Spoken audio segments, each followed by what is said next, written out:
Encontré a mi nieta en el año 2000. Conocí a mi abuela Buscarita. Recuperé mi identidad en el año 1983. Mi hermana estaba embarazada de 7 meses y medio cuando fue secuestrada. Mi hermano y mi cuñada esperaban un bebé para julio-agosto de 1976. Restituí mi identidad en el año 97. A mis 37 años me enteré que mi mamá estaba embarazada cuando la secuestraron. Estoy con mis compañeras buscando a los nietos robados por la dictadura cívico-militar.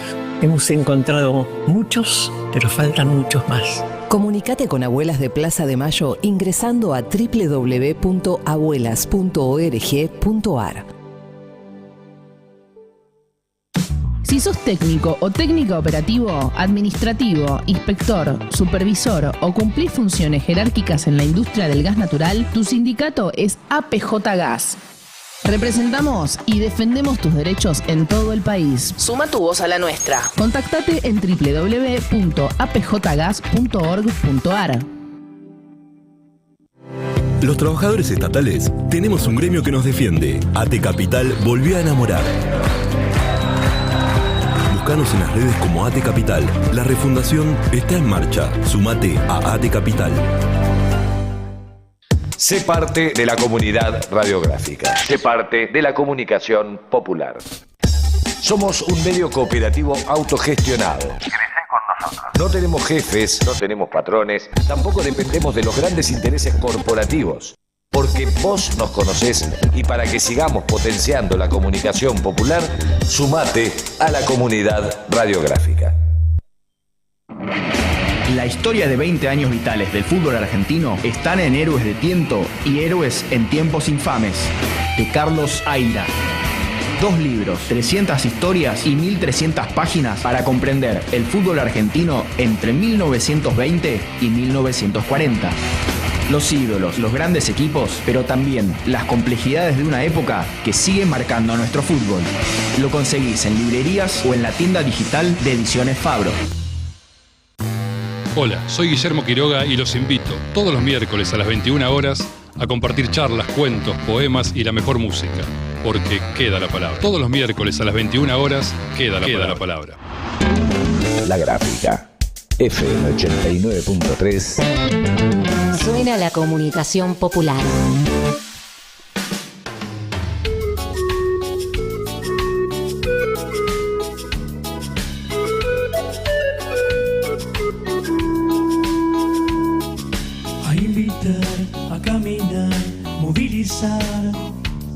Nadie se puede salvar en soledad. Dignidad, fraternidad y en igualdad. Sin descarte en nuestra casa cuidar. ¿Te acordás del lío que hay que armar? Con Francisco hasta la eternidad.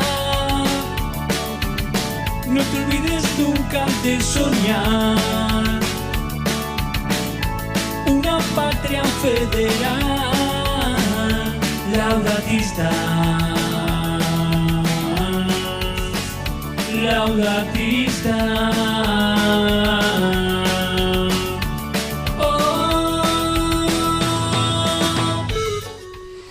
Muy buenos días a todos y todas, compañeros, compañeras de distintas partes, de distintos rincones de nuestro país. Estamos en Laudatistas, el programa, ahí nos estaba apareciendo, ahí estoy. Estamos con Laudatistas, el programa de La Alameda, en este lunes muy frío en Buenos Aires y en gran parte del país. Capítulo, episodio, programa número 57 y como siempre abrimos este programa planteando los ejes de la mano de la editorial del conductor y referente de nuestra organización, Gustavo Vera. Adelante. Hola, muy buenos días.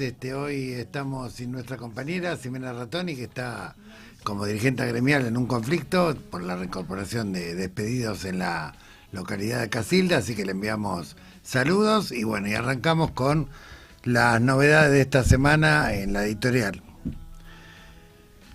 Claramente la noticia más importante, digamos, de la semana desde el punto de vista político fue la asunción el martes pasado de Diego Santilli como jefe de gabinete en reemplazo de Manuel Adorni, que fue duramente cuestionado durante 112 días por los escándalos de corrupción que salieron a flote y que fueron cubiertos prácticamente por todos los medios. No es un simple cambio de funcionarios. Claramente la caída de Adorni, que formaba parte del círculo íntimo de Milei y su hermana, implica consecuencias mucho más profundas que las que aparentemente se visualizan. Podríamos hablar de un cambio de gobierno dentro del gobierno. Podríamos hablar de que el gobierno pasó a ser un gobierno tutelado con respirador artificial. Y ustedes dirán, bueno, está exagerando. No.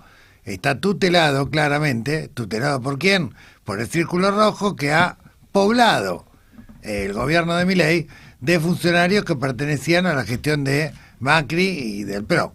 Sí, obviamente Macri vinculado a sectores del Círculo Rojo, de la Corporación Judicial y por supuesto del grupo monopólico Clarín. Tutelado significa que ahora las palancas fundamentales de ese gobierno funcionan no según los caprichos de Milei o lo que puede indicar Milei, como si alguna vez hubiera tenido algún poder de decisión. Si tuvo alguno, ahora seguro que no lo tiene. Y si llega a tener algún capricho, la Corporación Judicial le recuerda que Adorni está contra las cuerdas y que ya le prohibieron salir del país sin pedir autorización. Es el primer paso, a fuego lento, lo van a ir cocinando, pero en cuanto lo tengan contra la pared, Adorni ya anticipó que va a prender el ventilador, y si prende el ventilador, ese sería el final de Milei. Por lo tanto, es una situación compleja y es lo que explica que el fin de semana pasado, no este último, sino el anterior, Milei haya estado encerrado herméticamente en Olivos. Hubo ambulancias, se dice que hubo amenaza de bomba, no se sabe bien qué. Lo cierto es que está muy consternado porque prácticamente la botonera ha pasado al control de sectores que venían en disputas secundarias alrededor del modelo, en negocios, digamos, alrededor del modelo al cual obviamente toda la derecha defiende y por eso se reunifica. Modelo basado en la primarización de la economía, el saqueo sistemático de los recursos naturales a manos de corporaciones transnacionales, un modelo, digamos, donde solamente importa lo que produzca las mineras, las petroleras, la agroindustria, los minerales raros que se puedan de alguna manera saquear para la industria tecnológica internacional, particularmente vinculada a Estados Unidos e Israel, y lo demás no importa. Por eso hay una contradicción muy grande, ya lo dijimos la semana pasada, entre los datos de la macroeconomía, que lucen saludables, que contrastan con el cementerio profundo que hay en la microeconomía. O sea, mientras por un lado baja el riesgo país, hay tendencia a una baja nominal de la inflación, lo cierto es que puertas para adentro hay caída del consumo, caída de las ventas, siguen cerrando pymes, sigue habiendo despidos y sobre todo hay un drama enorme que afecta prácticamente a la totalidad de la población económicamente activa y no activa, digamos, en Argentina, que tiene que ver con el creciente endeudamiento familiar y la morosidad, gente que toma deudas permanentemente para sobrevivir, para sostener el costo de vida ante paritarias que están pisadas respecto a la inflación, ante un salario mínimo que fue pulverizado y por lo tanto también fueron pulverizados los ingresos de los trabajadores de la economía formal, que ya alcanzan el 44% de la población económicamente activa. Por lo tanto, en este contexto de miseria, en este contexto de dificultad enorme para llegar a fin de mes, hay un endeudamiento creciente y hay por lo menos el dato que se conoció la semana pasada oficialmente, 7 millones de argentinos que han pasado a ser morosos incobrables, digo, para tener una dimensión de la magnitud de este fenómeno. Ahora bien, este Estado, esta democracia, este régimen, este Parlamento, bajo distintos gobiernos, en situaciones complejas de grupos muy poderosos, estatizó deuda. No solamente estatizó deuda de empresas que se la enchufó al Estado la dictadura, también durante los 90 se estatizó deuda de empresas que terminó pagando el Estado, o sea, todos los contribuyentes. Este gobierno y los anteriores blanquearon capitales, es decir, admitieron que capitalistas o delincuentes directamente, que no pagaban impuestos o que hacían actividades ilícitas sin declarar, ingresaran al sistema perdonados por blanqueos, en los cuales, digamos, lo pasado pisado. Esta democracia ha eximido de multas a explotadores de fábricas, de campos, a los que se le detectan explotación laboral, incluso trata, incluso reducción a la servidumbre, y están eximidos de pagar multas por haber violado la legislación laboral vigente.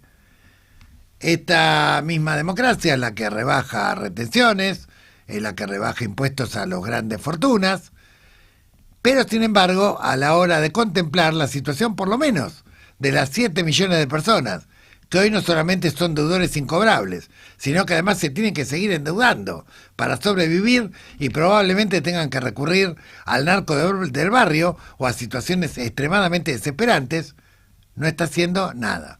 Por eso, desde la Alameda, estamos convocando a toda la militancia con la que logramos caminar juntos en el 21F, de Ushuaia a La Quiaca, de abajo hacia arriba, a construir un plenario federal y a empezar a trabajar en una iniciativa popular para una ley de emergencia de los servicios esenciales, que básicamente significaría, ¿sí?, una condonación total de deudas de servicios esenciales para toda aquella población trabajadora que acredite tener ingresos menores a los que indica la canasta básica. Es decir, todos aquellos que cobren menos de 1.400.000 pesos o que demuestren ingresos inferiores a 1.400.000 pesos, directamente la condonación. ¿Estamos hablando de estatización de deuda? Sí, estatización de deuda a los pobres y que el Estado se haga cargo. Alguien dirá, pero le estás haciendo el juego a los bancos, así los bancos entonces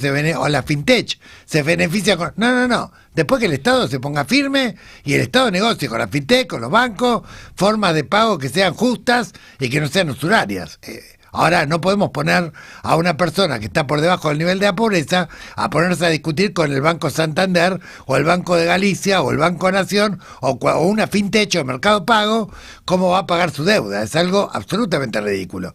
Por lo tanto, así como se ha rescatado a muchos inescrupulosos y poderosos durante este régimen democrático bajo diferentes gobiernos, así como se ha blanqueado a capitalistas y delincuentes que no pagaron impuestos, así como se perdona a empresarios que explotan trabajadores y que hoy de alguna manera son perdonados y no tienen que pagar ninguna multa en el caso de que no detecten, bueno, lo mínimo que se reclama a una democracia que dice ser representante de todos los argentinos, representante de todo el pueblo, lo mínimo que podríamos pretender es que hoy salga al rescate de todos los millones de trabajadores que han tomado deuda porque no tenían ninguna otra alternativa para poder sobrevivir, porque este Estado pisó las paritarias, liquidó el salario mínimo vital y móvil y aumentó el empleo informal y precario.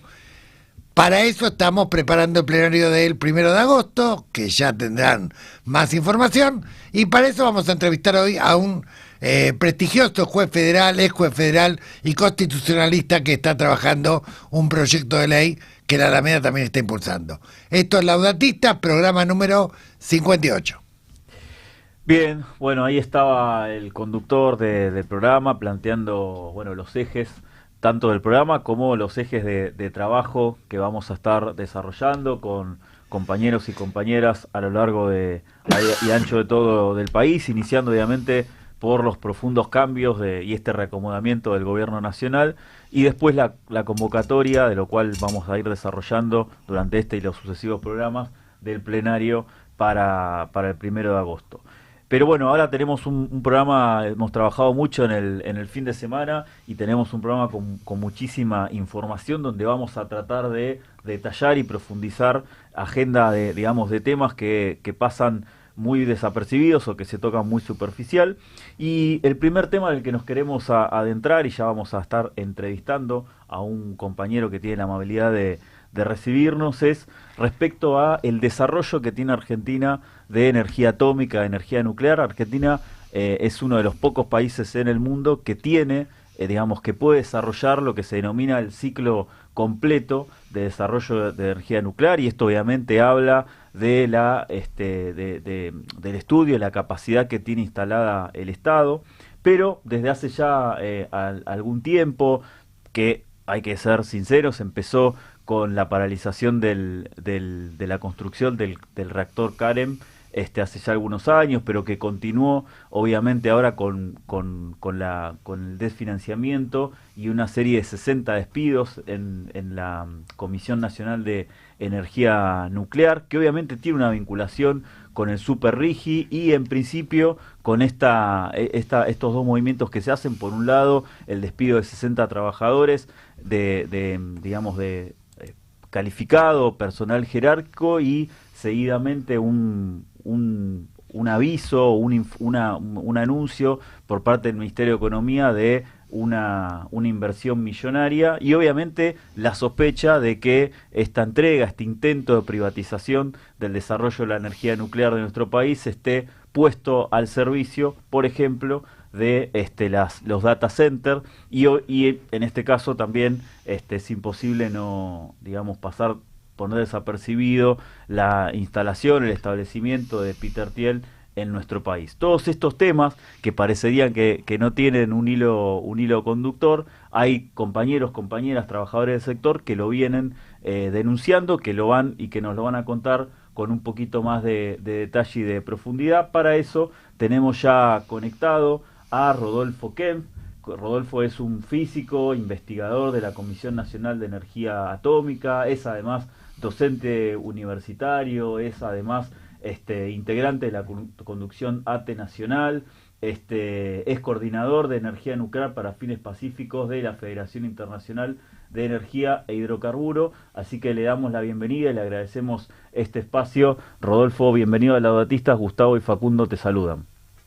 Hola Gustavo, Facundo, bueno, un gustazo y muchas gracias por el espacio y que nos permite, denunciar en principio estos 62 despidos que están enlazados íntimamente con un plan de desarticulación, de privatización a empresas estadounidenses en particular, de trasvase de cuadros técnicos. Hay unos 500 compañeros que han renunciado, de trabajadores de los grupos de trabajo que han renunciado a la CONEA. Primero piden licencia sin goce y luego renuncian por los salarios bajísimos, porque al mismo tiempo el gobierno les ofrece con empresas estadounidenses recontratarlos pagándoles el triple o el cuádruple en esas empresas, ¿no? Una es, entiendo la que comentabas, que es Mainer Energy, que salió el ministro Caputo la semana pasada haciendo un anuncio. Exacto. Que sería por un lado una declaración explícita de entrega, cerrar el proyecto CAREM, que es nuestro reactor de diseño nacional, que también comentabas, que está ahora arrumbado, lleno de agua y con pastizales, y de los 62 despidos hay 16 despedidos que se encargaban de las tareas de mantenimiento, de preservar los materiales estructurales que no lograron instalarse en el reactor, porque es una obra que está avanzada al 75% la obra civil, y ahí quedó detenida. En principio, la inversión anunciada no sería para finalizar, lo que queda del CAREM, sino sería para iniciar una obra de cero, por así decirlo. Sí, te digo, claro, por un lado, esa es una empresa que viene llevándose cuadros explícitamente, compañeros de trabajo se han ido ahí porque les ofrecen, los buscan y lo buscan por LinkedIn. Hay unas búsquedas casi puntuales ahora con perfiles, ¿no? Rodolfo, y antes, como para graficar, ¿tenés el promedio de un salario que percibe un trabajador de una industria que es estratégica, históricamente estratégica del país, como para tener una idea cuánto cobra de salario en promedio? Bueno, te puedo decir lo que estamos cobrando ahora. Una categoría la máxima categoría, no digo el promedio, la máxima categoría está superando tibiamente los 2 millones de pesos. Claro. Un ingeniero recién recibido, que está haciendo sus primeros pasos, es decir, estudió, se recibió, aplicó una beca, la ganó, o aplicó un concurso, lo ganó, ese está cobrando 1.300.000. Un técnico, una técnica, por ejemplo, la compañera Paula Terete, que es una despedida, sí, porque se iban a decir que eran todos administrativos. No tenemos nada contra los administrativos, también hay expertise administrativo para las leyes nucleares en la CONEA, claro. Pero ella es una operadora del microscopio electrónico de barrido acá en el Centro Atómico Constituyentes en San Martín, sí, que está bajo normas de calidad, bajo normas ISO, es decir, hay una calificación en el propio microscopio y en el área, y ella está cobrando menos de 600.000 pesos. una técnica que hace caracterización, que entra en los que contaba Gustavo, digamos, por ejemplo, la técnica que hace caracterización de uranio en los filtros de proceso de producción de radioisótopos en Ezeiza, cobra menos de 800.000 pesos. Cobra un pucho más porque está en un área relevante. Por debajo de la línea de pobreza. Claro. Y ella me contaba el otro día en la protesta, cuando hicimos la protesta, al otro día de que la Gendarmería entre con sus escuadrones armados para desalojar un pasillo de la presidencia con ellas pidiendo explicaciones de los despidos, porque nadie se los esperaba tampoco, ni siquiera los gerentes de área, ni siquiera el directorio. Ella me dijo, bueno, cobré, era el primer día del mes y ya me embargaron el sueldo. Por ejemplo, esa es la situación en la cual estamos trabajando, y frente a eso están los 62 despidos que están totalmente enlazados para amedrentarnos y no salir a denunciar la situación de vaciamiento, de desarticulación del área con privatizaciones, que encima las que el gobierno estimula, lo que hizo el ministro Caputo, empresas de capitales estadounidenses que no tienen un reactor con diseño maduro como el CAREM, que ni siquiera está aprobado el Superrigi. Hemos contado que lo pueden llegar a aprobar, ¿no? Pero claro, no está aprobado todavía, y no tienen la plata tampoco para poner, porque esa es una empresa, como conocemos, como somos trabajadores del área, también sabemos que pusieron 50 millones para armar la empresa, la fomentan, la estimulan, ponen un influencer que diga tal cosa y luego la meten ya está en la bolsa, cotizando en la bolsa, y cuando llegue a quintuplicar lo que pusieron, cuando llegue a los 250 millones de dólares, se retiran y hicieron una ganancia, digamos. Y eso es lo que viene haciendo en el área nuclear Estados Unidos. No termina un reactor desde finales de la década del 80, por eso busca trasvasar cuadros técnicos jóvenes y calificados y entrenados en laboratorios y plantas pilotos y nuestro sistema universitario público, llevarse minerales críticos como el uranio, que además en Argentina viene con vanadio, como en otros lugares del mundo, pero el uranio pasa a ser un mineral crítico, a llevarse fierros y a paralizar los proyectos que de alguna manera le pueden hacer sombra, y que pueden dar los grados de soberanía, por ejemplo, alimentar con energía abundante en una situación de guerra, ¿no? Claro. Bien, Rodolfo, obviamente toda la solidaridad con los trabajadores despedidos y apoyando el plan de lucha que están llevando adelante para reincorporar y contra el vaciamiento, pero si tuviéramos que explicarle a una audiencia mucho más amplia la vinculación entre estos despidos y la privatización, digamos, del sector nuclear, y la importancia que esto tiene para el interés nacional, la importancia que esto tiene para la soberanía, para el conjunto de los argentinos, ¿cómo arrancaríamos? Bueno, dejar en manos el área nuclear en manos extranjeras, yo creo que puede ser calificado como un ataque a la defensa nacional, como cualquier área energética, ¿no? De energía eléctrica. La energía nuclear aporta el orden del 8% de la matriz energética, es una energía que es 24/7, no depende de actividades climáticas, o sea, es una energía de base, apta para la industria, para un esquema urbano. Deja fuera de juego la capacidad de asistir a estas centrales nucleares o a la industria nuclear, por ejemplo, la caracterización de materiales. Pone en juego la producción de radioisótopos. Argentina tiene autonomía y autoabastecimiento de radioisótopos para uso medicinal.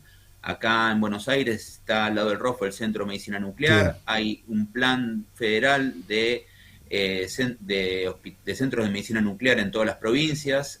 Si eso se empieza a cortar, como son parte de estos despidos también, bueno, quedaremos sin capacidad de tener diagnóstico y tratamiento en forma fluida como lo tenemos en este momento.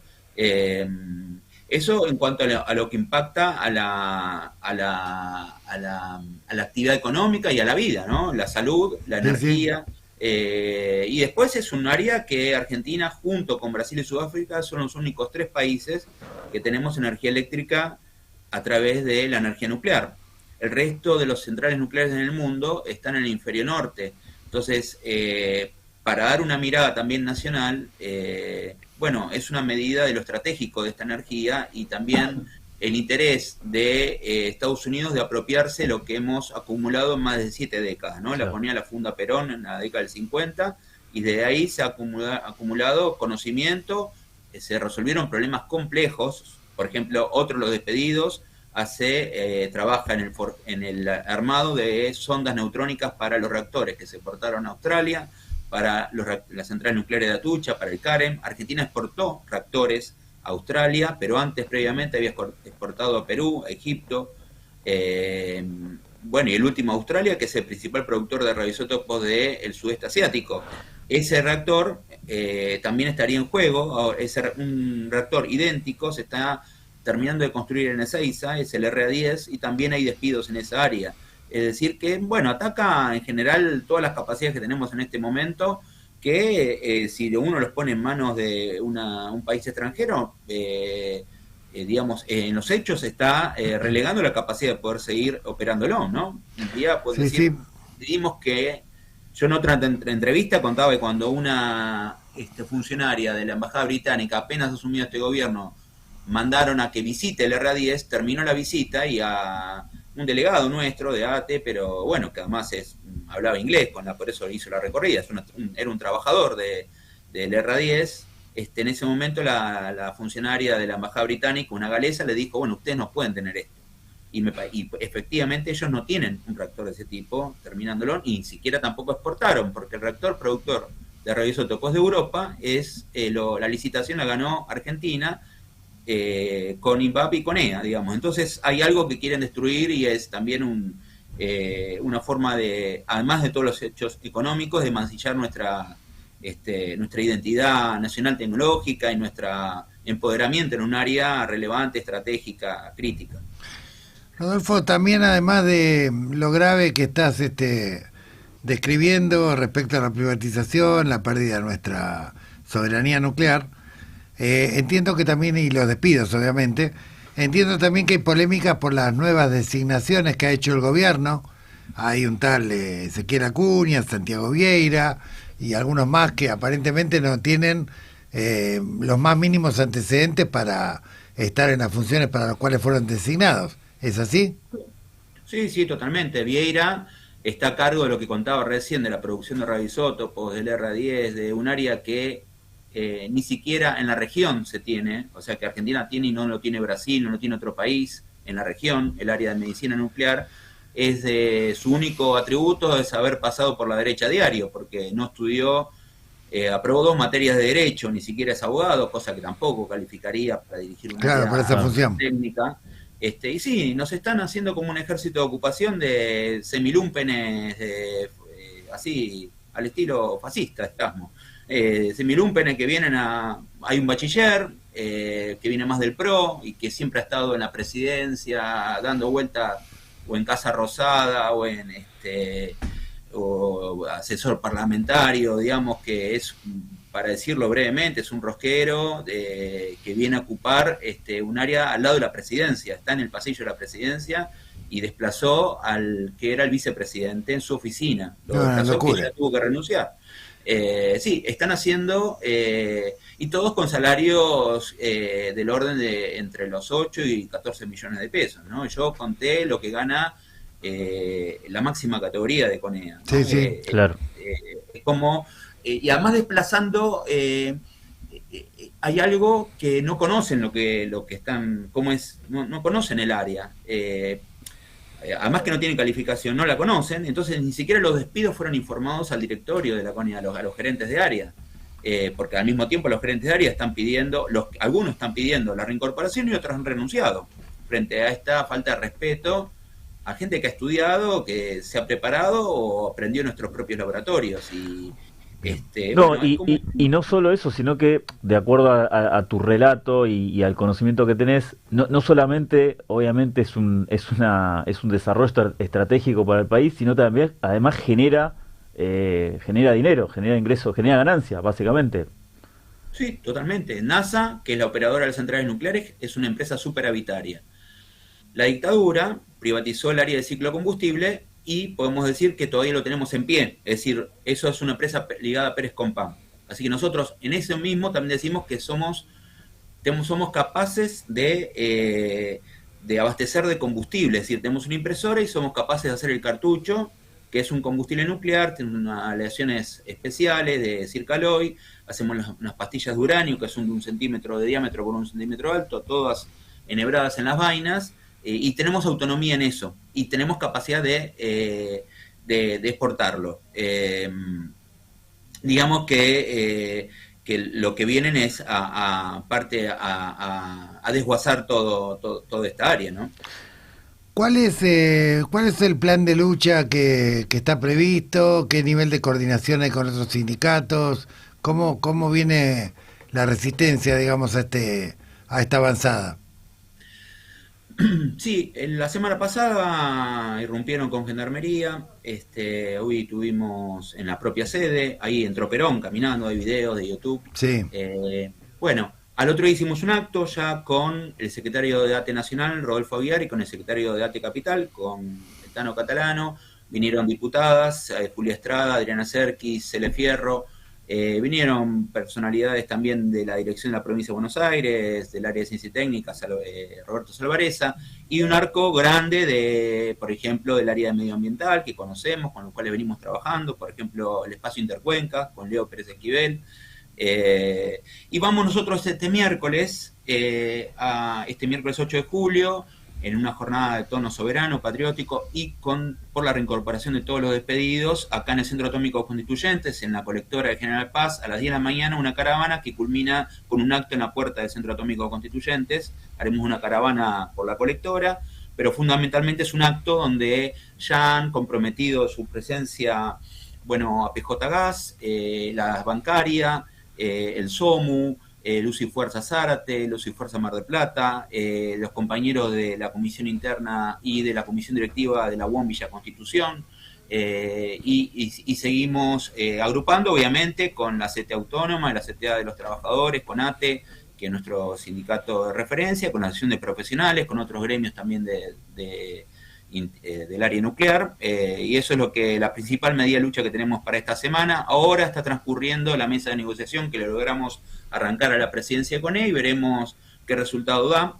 Hay algunas gerentas que han renunciado después de esta embestida. En la misma represión hay compañeras que se descompusieron en la sede y fueron a la enfermería. Es una situación muy grave. Y otros gerentes de área se han mantenido firmes en el pedido de reincorporación de los despedidos, porque en su momento habían solicitado que se les renueve el contrato, ¿no? Porque estos son contratos plazo fijo. Ellos acortaron el plazo a 3 meses para maximizar la angustia de los trabajadores, porque son contratos que son anuales. Así que está circulando un formulario donde han firmado la inmensa mayoría de los trabajadores en contra de estos despidos y de esta falta de respeto y agresión hacia el conjunto de la línea de conducción misma de la CONEA actuales y del conjunto de los trabajadores. Así que estamos en eso para esta semana. Estamos pensado hacer un congreso de trabajadores del área nuclear en el Parque Irigoyen, acá en San Martín, para la otra semana, o estamos viéndolo para julio, estamos preparándolo, pero probablemente para la semana que viene. Bien, bueno, Rodolfo, muchas gracias. Queda hecha entonces la convocatoria, al menos la más próxima, para el miércoles 8 de junio, 10 de la mañana, ahí en el Centro Atómico Constituyente, que está en Avenida General Paz, 1499. Importante rodear de solidaridad en el medio del Mundial, en el medio de tantos temas. Bueno, acá hay una cuestión estratégica, vital, esencial para nuestro país, así que importante acompañar. Seguramente te estaremos contactando y siguiendo los próximos pasos para mantenernos al tanto. Gracias, y gracias también por la explicación que nos diste de un tema que es tan técnico. Bueno, muchas gracias, les mando un abrazo y seguimos en contacto. Fuerza, compañeros, que tengan buen día. Era Rodolfo Kempf, que es investigador de la Comisión Nacional de Energía Atómica, contando un poco los próximos pasos y este desguace que está intentando nuevamente en un nuevo organismo el gobierno de Javier Milei. Vamos a la primera pausa de Laudatistas y ya volvemos. Radiográfica. 20 años. 20 años con las patas en la fuente. 20 años sonando a Radiográfica. ¿Buscas notas de opinión? Informate desde el pueblo y desde el sur. Entra a www.radiografica.org.ar. Déjate atrapar por nuestras redes. Arre.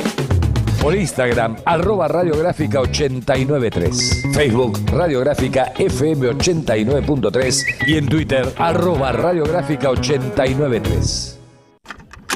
Desde 2005, recuperando el aire. Se llevaron la tinta, se acabó el papel y la guillotina cortaba la esperanza. Recuperando el aire. Cortaba la esperanza. Recuperando el aire. Cortaba la esperanza. Pero las rotativas no pararon. Desde la cooperativa Patricios transmite Radiográfica, recuperando el aire. En 20 años, no cambiamos, evolucionamos.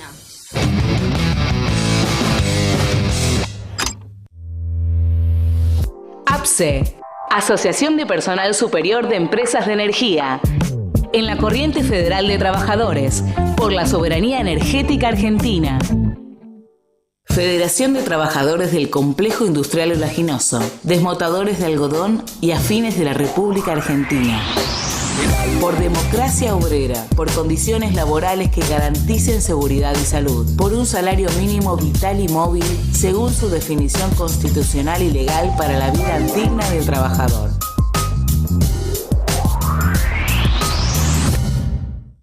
Suscríbete a la comunidad Radiográfica. Ingresá a www.radiográfica.org.ar y potenciar la comunicación popular.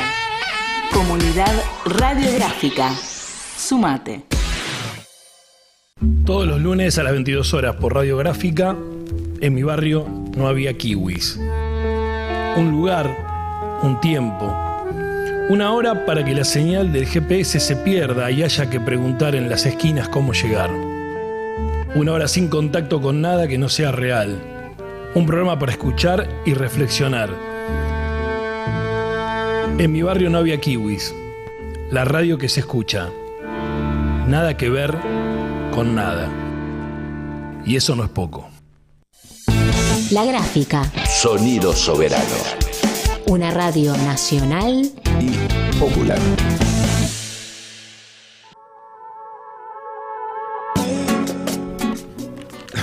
Muy bien, continuamos con Laudatista, programa número 58, y vamos a seguir con una causa que ha conmocionado al país y que todavía no tiene respuestas, y tiene que ver con el juicio oral vinculado a la investigación para saber qué pasó con Loan, dónde está Loan.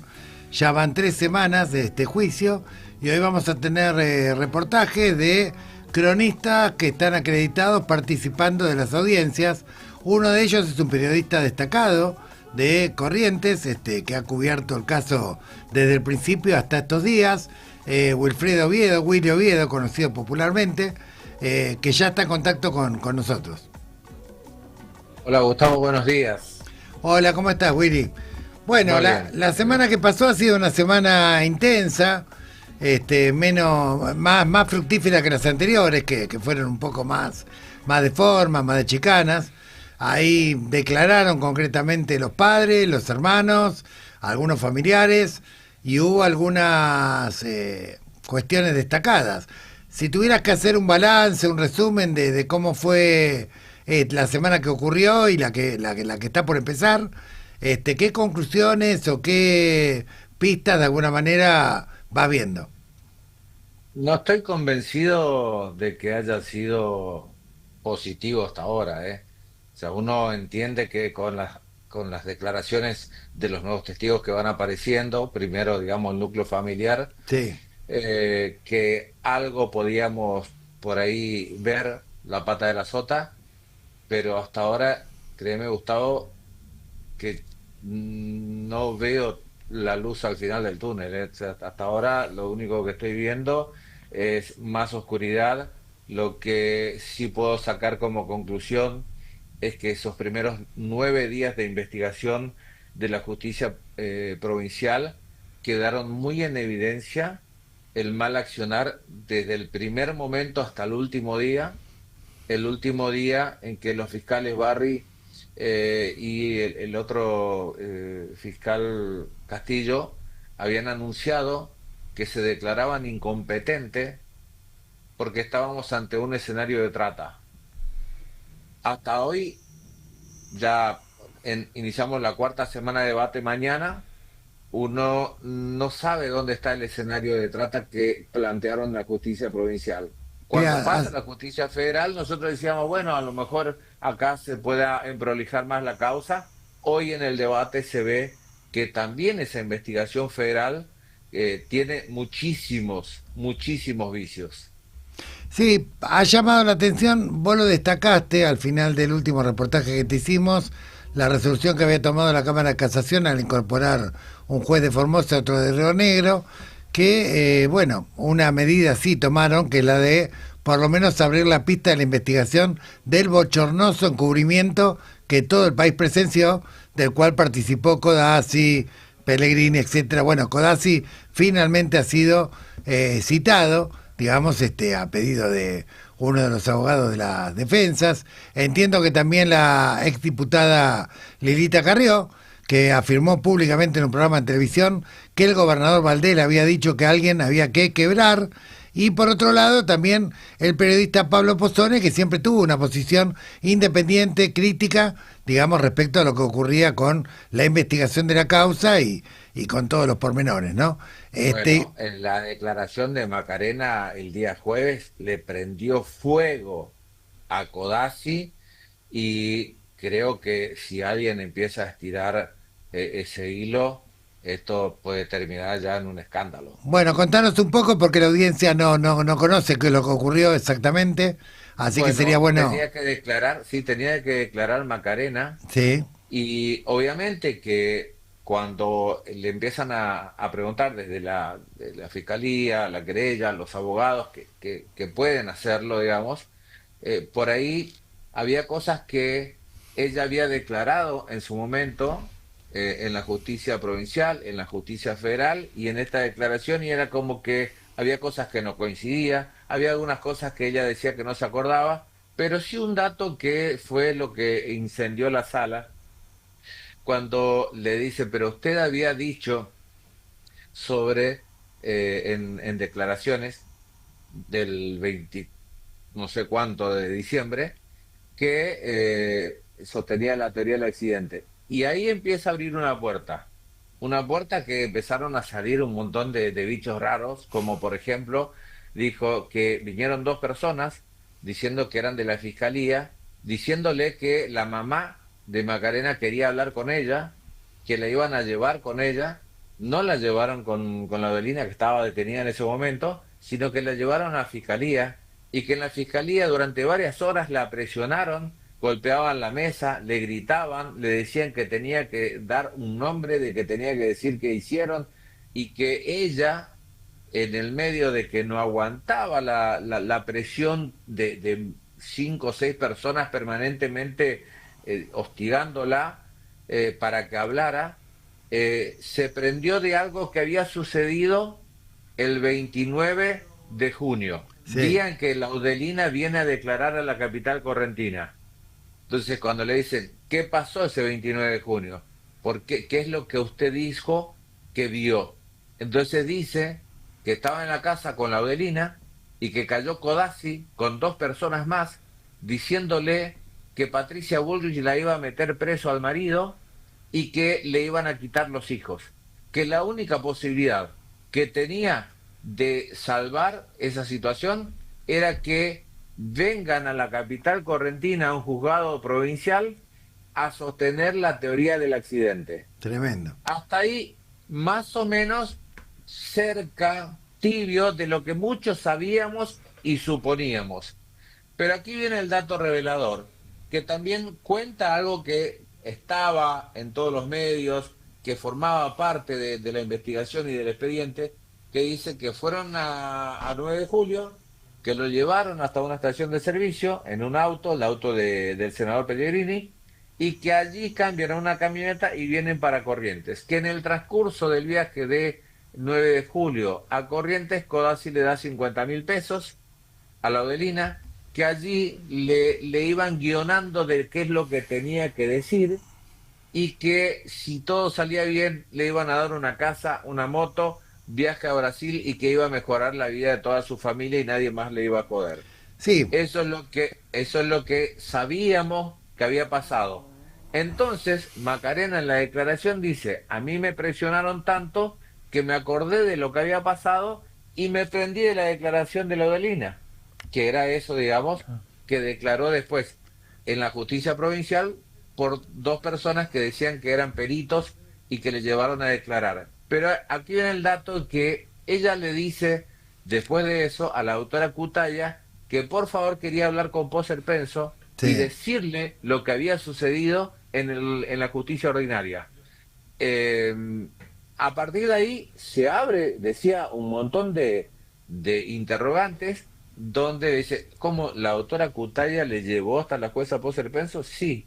¿Y ahí estaba Alan Cañete con la jueza? Sí. Ellos fueron, me llevaron a la jueza donde yo declaré que me presionaron para que declare tal cosa. Claro, de ahí se deducen un montón de cuestiones. Primero, que había vínculos entre Cutaya, Cañete y la jueza, formales. Además que también lo acredita la presencia de Gendarmería o Prefectura en el hotel. Eso dice Macarena y Camila, que le dice, ¿cómo? ¿Usted conoce a Soria? Sí, le conocí en el hotel. ¿Usted conoce a Alan Cañete? Sí, le conoce a Cutaya, sí, le conozco. A Rosy Colombo, sí, conocían a todos. ¿Y qué hacían? Y nos ayudaban, estaban con los chicos, les contenían, le hacían dibujar, le hacían jugar.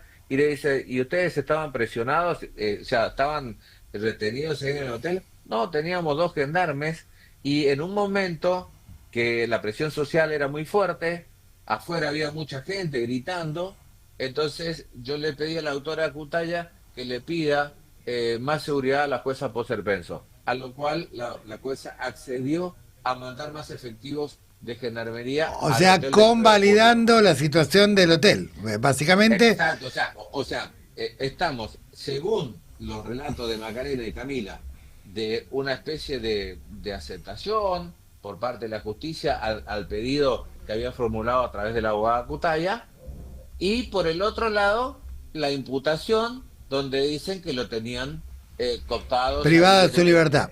Sí, y además... Entonces, una contradicción. Además, Willy, hay que recordar que por esos días, justamente yo hablando con Macarena, o en una oportunidad hablé con Macarena, y esto lo declaré ante juzgado, hice inmediatamente una presentación, la segunda, después de la primera que fue la que reclamaba que activara la alerta Sofía, que es la que hice ante Protec. La segunda fue ante juzgado y fue justamente sobre los pormenores de las presiones que recibió Macarena y Laudelina en toda la situación de encubrimiento. Que bueno, ella dijo eso. Después fue todo rechazado, digamos, bueno, a mí me acusaron de cualquier cosa, trataron de, obviamente, acallar periodistas que tenían alguna posición crítica, pero lo que quiero destacar es que lo que dijiste la vez pasada respecto a federalizar el tribunal oral fue una buena medida, porque si quedaba solamente en manos de jueces correntinos, muy probablemente no hubiera ocurrido la citación a los primeros testigos que empiezan a aparecer por fuera de la lista amañada de Jaffer, ¿no? A ver, yo quiero plantear lo siguiente. La justicia federal siempre se negó a citar a Codazzi. Y cuando fue por el tema de Pellegrini, le pidió permiso a la legislatura a ver si le dejaban ir. Por supuesto, la legislatura, que está manejado por un poder político también, porque no importa que esté, digamos, de distintos partidos políticos, hay una sola cabeza, esto se maneja así acá en Corrientes y en muchos lugares, y obviamente el espíritu del cuerpo actuaron corporativamente, le dijeron que no, Pellegrini está sentado ahí, Pancho, tirado en una silleta, sin que por lo menos nos cuente qué pasó y por qué y de dónde surge de que tenía que venir a declarar acá. Y el propio Pellegrini había dicho, ustedes se deben acordar, que estaba en un asado con unos peronistas de Valdés. Sí, hicimos una presentación inclusive. Que recibió una llamada y le dijo, mirá quién me llama, y se fue y después dijo, tengo que ir a esquina a buscarlo a Codazzi. En la casa de Córdoba estaba, del concejal Córdoba. Claro, el concejal Córdoba que después fue denunciado, digamos. Sí.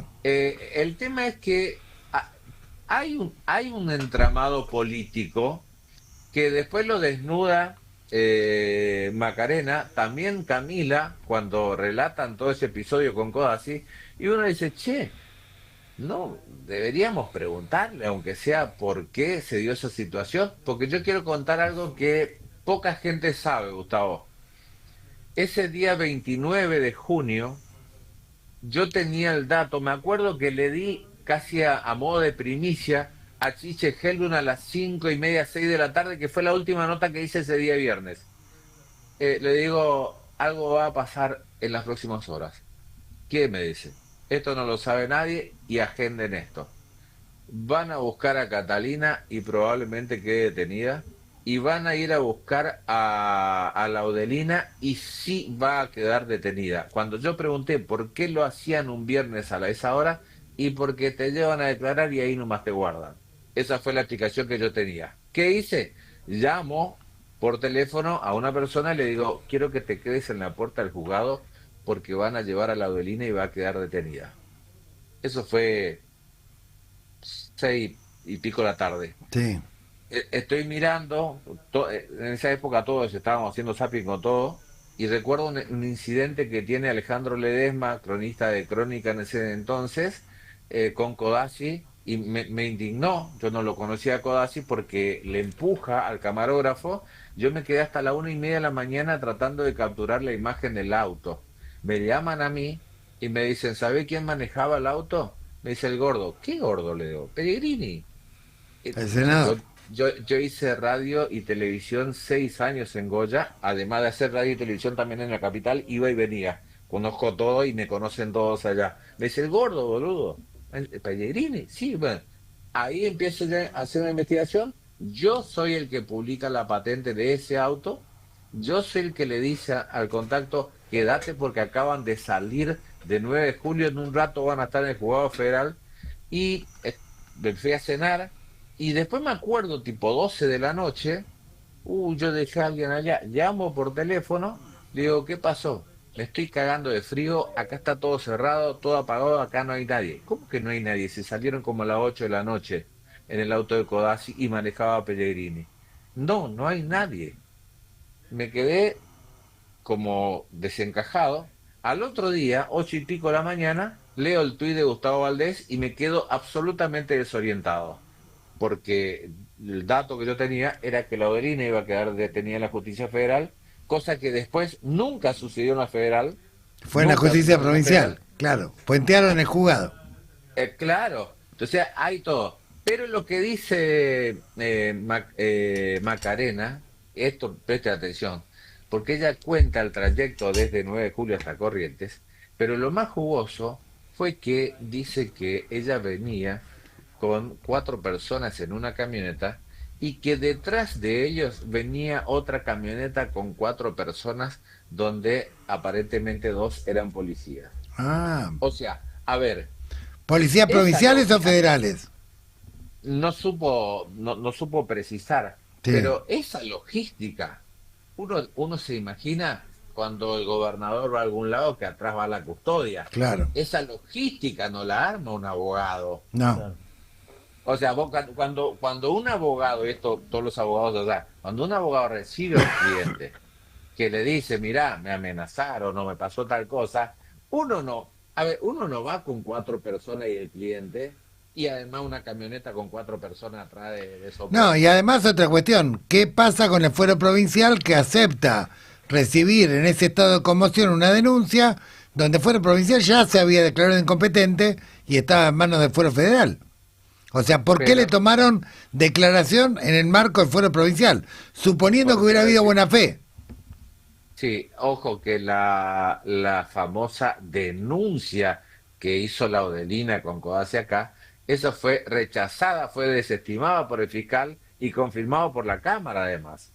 ¿Se entiende? Sí. O sea, hoy en el expediente que está, digamos, llevando adelante la audiencia, no existe ni una palabra de ese incidente de amenaza. Se descartó eso. Se descartó. Willy, por eso también uno entiende el tema de las citaciones a Codazzi, a Ponzone y a Lilita Carrió. Pero te cuento algo que me planteaste anteriormente sobre el tribunal, que no es de acá. Vos sabés que en esta instancia, si tuviéramos 3, 4 o 5 jueces, si querés, del Tribunal Penal Internacional, ¿sí? De jueces de La Haya, que están nada más para escuchar, para guiar el debate, tienen la palabra señor fiscal, o sea, silencio, o sea, para ordenar. Yo entiendo que en un juicio no es lo que uno dice, sino lo que puede probar. Y los jueces deberán evaluar las pruebas. Hasta ahora no hay ninguna prueba concreta que uno diga, este va a la horca, a este el fusilamiento y a este ya la cámara de gas. Hasta ahora no hay nada. Bien. 2 preguntas antes de terminar, Willy, y después obviamente vamos a seguir entrevistándote durante el desarrollo del juicio. Cuando declaró la abuela Catalina, puede ser que haya admitido que 2 personas o 3 personas la fueron a ver para decirle que Laudelina se tenía que sostener la versión de un supuesto accidente para zafar de una situación judicial. Sí, había dicho que fueron 3 personas, que ella no recordaba quiénes eran, que no los conocía y que le dijeron, por eso ella después en un reportaje, no sé, de los tantos que se dieron en ese momento, digamos, en los canales de televisión, ella dice, y para mí que Laudelina le llevó, y en otro momento dicen que fue un accidente, Laudelina dijo que fue un accidente, o sea, cuenta, yo no tomaría nada puntual de la declaración de Catalina porque fue entre caótica, lamentable, lastimoso, digamos, porque ella no escuchaba bien, tenía una persona al lado que le iba repitiendo las preguntas al oído. Sí. Abogados que no saben preguntar a una persona que no tiene buena memoria, que por ahí se pierde el hilo de la conversación, que un abogado le diga, usted dijo en la declaración del día tanto que cuando estaba a tal lugar fulano, ya se perdió. Claro. Ya se perdió. Ay, y yo decía, después del cuarto intermedio, digo, che, ¿por qué no preguntan? Che, ¿estaba Willy? ¿Sí o no? ¿Estaba Gustavo? ¿Sí o no? Puede decir, usted dijo que en el almuerzo... No, sí, cualquiera. O sea, nada. Lo último, Willy, porque nos queda poco tiempo. Dale. Cuando declaró Camila, ¿puede ser que haya mencionado que fueron personas a verla para tratar de alguna manera de hacerle un entre, de desprenderse de su criatura a cambio de dinero? No dijo eso. Antes de lo de Loan, ¿eh? No, le preguntaron si ella había declarado de que no era Loan la persona a la que el iban objetivo, a desaparecer, sino su hija, y ella dijo que no, que en realidad tenía miedo, como tiene miedo siempre por sus hijos. Bien. O sea, no es que tenía un miedo especial de que ella sabía o tenía conocimiento de que su hija iba a ser raptada o secuestrada. No, ella dijo, sí tuve miedo, como tengo miedo siempre con mis hijos. Claro. Perfecto. Bueno, Willy, nos quedó clarísimo. ¿Qué se espera para esta semana? Y esta semana yo creo que todavía no tengo la lista de los testigos que van a declarar. No sé qué va a pasar mañana, porque mañana arranca y juega Argentina, con lo cual esas cuestiones también influyen en un debate. Pero uno imagina, siguiendo, digamos, la línea, que en esta semana algunos, habrá que ver, tirar la moneda al aire, si va por Benítez, Ramírez, Callaba, Millapi, Pérez o Laudelina o Maciel, quienes van a declarar primero, porque lo que dijeron en el momento era que por ahora no vamos a declarar. Y yo hablando con los abogados me dice, esto es un juego de ajedrez, vamos a ver qué pieza mueven los otros. Claro. O sea que están ahí, digamos, que no sabemos, obviamente que el fiscal va a pedir que declare fulano o mengano, el tribunal decidirá, pero hasta ahora nada claro.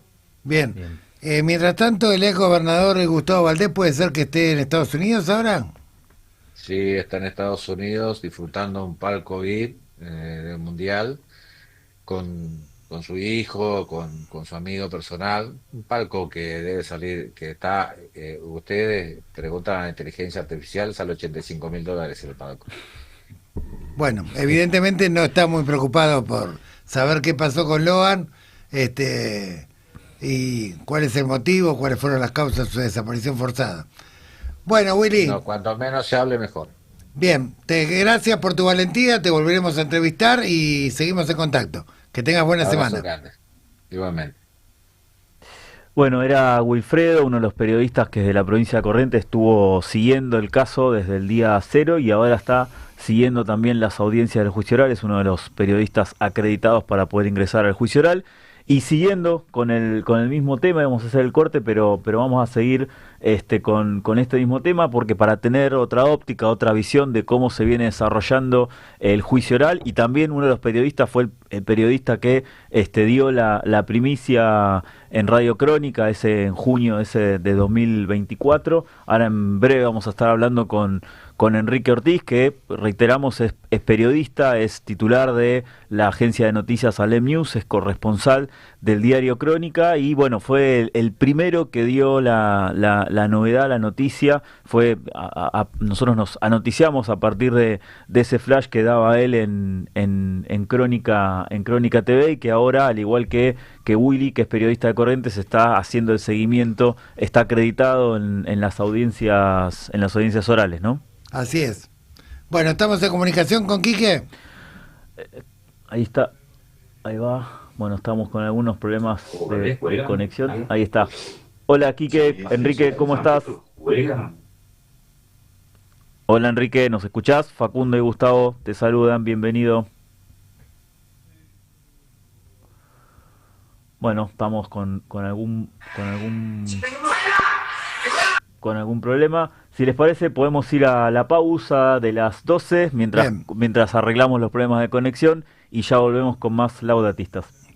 Radiográfica. 20 años. 20 años recuperando el aire. 20 años sonando a Radiográfica. ¿Buscas notas de opinión? Informate desde el pueblo y desde el sur. Entra a www.radiografica.org.ar. Mi nombre es Estela Barnes de Carlotto, soy presidenta de Abuelas de Plaza de Mayo. Soy Buscarita Roa, abuela de Plaza de Mayo. Soy María Esther Landaburu, una tía que busca. Soy Claudia Poblete, nieta restituida. Soy Adriana Metz, encontré a mi hermano, el nieto 140. Juan Pablo Moyano. Manuel González Granada. Esteban Herrera, hermano que busca. Encontré a mi nieta en el año 2000. Conocí a mi abuela Buscarita. Recuperé mi identidad en el año 1983. Mi hermana estaba embarazada de 7 meses y medio cuando fue secuestrada. Mi hermano y mi cuñada esperaban un bebé para julio-agosto de 1976. Restituí mi identidad en el año 97. A mis 37 años me enteré que mi mamá estaba embarazada cuando la secuestraron. Estoy con mis compañeras buscando a los nietos robados por la dictadura cívico-militar. Hemos encontrado muchos, pero faltan muchos más. Comunicate con Abuelas de Plaza de Mayo ingresando a www.abuelas.org.ar. Prevenir intoxicaciones por monóxido de carbono. Mantener los ambientes ventilados. Revisa los artefactos a gas con un gasista matriculado. Si sentís náuseas, mareos, debilidad y pérdida de conocimiento, consultá en el centro de salud más cercano. Más información en buenosaires.gov.ar/monóxido. Buenos Aires Ciudad. Sindicato Federación Gráfica Bonaerense. Desde 1857, defendiendo el trabajo, la producción nacional y los intereses de la familia gráfica. Desde 2005, recuperando el aire. Desde el sur del sur transmite Radiográfica 89.1. En 20 años, no cambiamos, evolucionamos. ¿Y ahora qué? Un programa para pensar la actualidad, la política y el mundo del trabajo. Todos los martes, de 11 a 13, en la FM 89.3 y en nuestro canal de YouTube. Pone la gráfica. Agenda propia. Información segura. Certera. Cultura popular. La gráfica. Tu sonido. Nuestro sonido.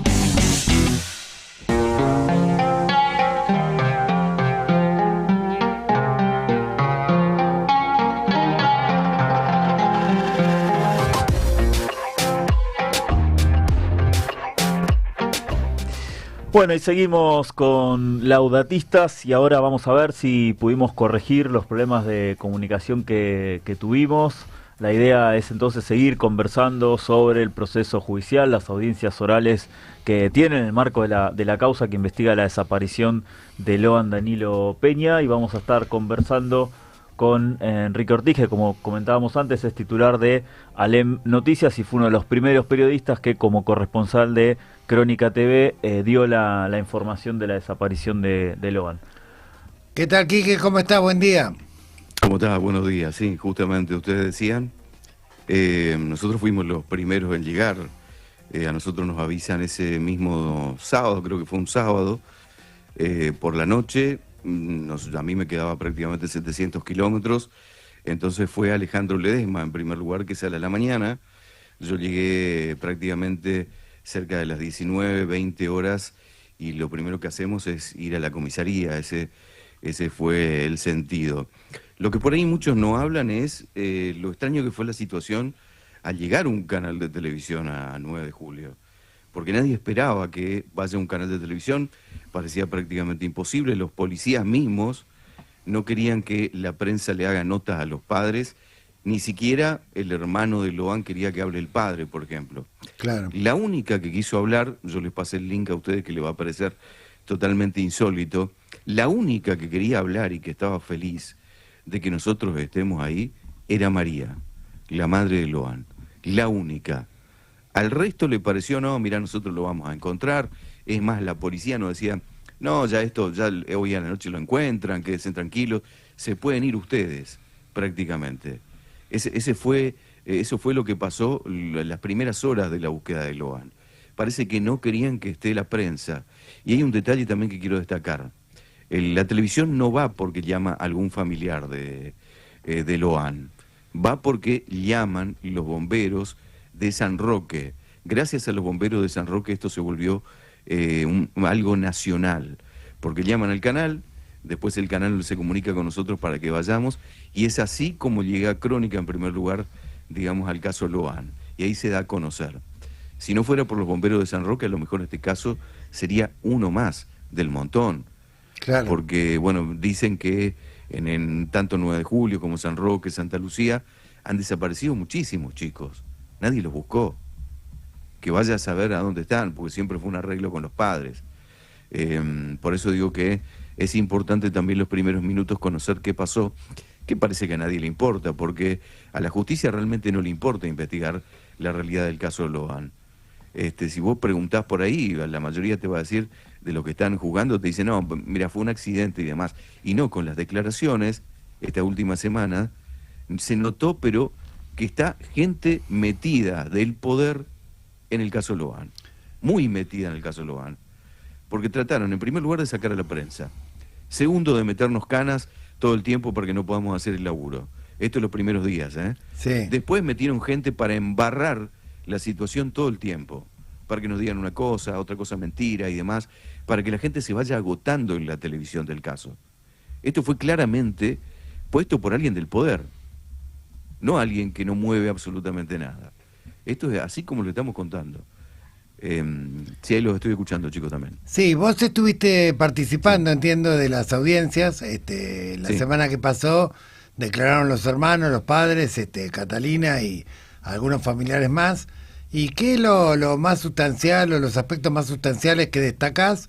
¿Qué pistas se están abriendo a partir de un juicio que en la previa parecía que venía maniado, venía con testigos de alguna manera flojos, cortos, digamos, así, había pocos testigos vinculados a la primera fase de la investigación, a la fase del encubrimiento? Bueno, y este tribunal oral, donde hay un formoseño, un rionegrino, han abierto un poco el juego, han citado testigos que el pueblo venía reclamando, como el caso de Codazzi, o Carrió, que reconoce que fue quebrada, que Valdés le dijo que había que quebrar a alguien, o el periodista independiente y crítico Pablo Pozzone de América 24. Bueno, ¿qué es lo que destacás de lo que declararon Macarena, Camila y otros familiares la semana que pasó? Yo creo que está claro el encubrimiento. Lo que sí me parece muy importante que declare Laudelina. Nosotros, cuando llegamos la primera semana, la abogada de Laudelina nos dijo que Laudelina le había pedido declarar. Por eso nos extrañó, pero notablemente al otro día, cuando nosotros decimos, che, bueno, está bien, hoy declara Laudelina, vos veías en todos los medios, declara Laudelina porque la misma abogada lo había dicho, y finalmente dice, no voy a declarar. La declaración de Laudelina es fundamental, porque es el pie que va a abrir todo el resto de lo que ocurrió realmente con Loan. Ya sabemos que no fue un accidente. Con quien vos hables te va a decir, no, mira, acá hay algo más de fondo. Se llevaron al pibe. ¿A dónde se lo llevaron? Bueno, tiene que hablar Laudelina. Pérez y Gallego, olvídate, no van a hablar. Entonces la pieza clave acá es Laudelina. Pero lo que quedó en claro es que hubo un encubrimiento, pero muy grande, que está metida la policía, está metida la justicia. Olvídate, la justicia está metida, porque quisieron tirar para el lado que ellos querían, para lo que les importa. Fueron a buscarla a Laudelina 3 hombres, lo dijo la abuela, sí. Fueron a buscarla 3 hombres de Corrientes para que diga que fue un accidente. Y le pagaron todavía. No sabemos si realmente le pagaron la suma. Y ¿sabes lo que me extraña también? Que dijo la madre de Loan en la declaración, que le extrañó días previos, que Laudelina, por ejemplo, no tenía para comprar una verdura, no tenía nada, un centavo, sí. Y días previos y después de la desaparición de Loan, estaba con 2 celulares. Según ella, no un celular tan económico, 2 celulares de alta gama, con una cartera nueva, cosa que no tenía para comer, y compra 2 celulares de golpe, una cartera nueva. Esto le extrañó y lo contó la madre de Loan. Esto por ahí se pasó por alto en muchos medios. Ah, mirá, sí, se pasó por alto. Yo la primera vez que lo escucho. Bueno, esto se pasó por alto. En muchos medios, para mí, fue lo más importante lo que dijo la madre de Loan. Cambió el nivel de vida de Laudelina días previos y después de la desaparición de Loan. O sea, alguien le puso guita.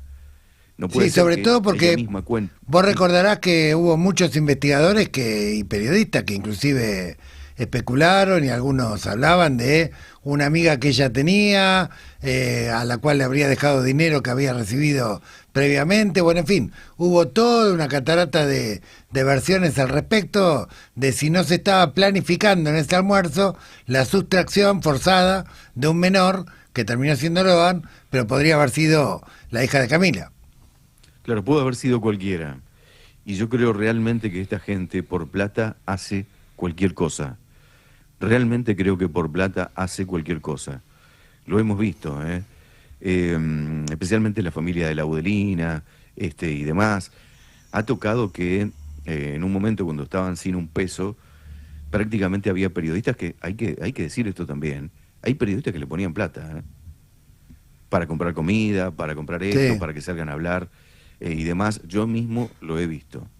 Esto es así. Entonces, lo mismo que decía la madre de Loan. Venían a comer a veces a casa o iban a la casa de la abuela porque no tenían para comer.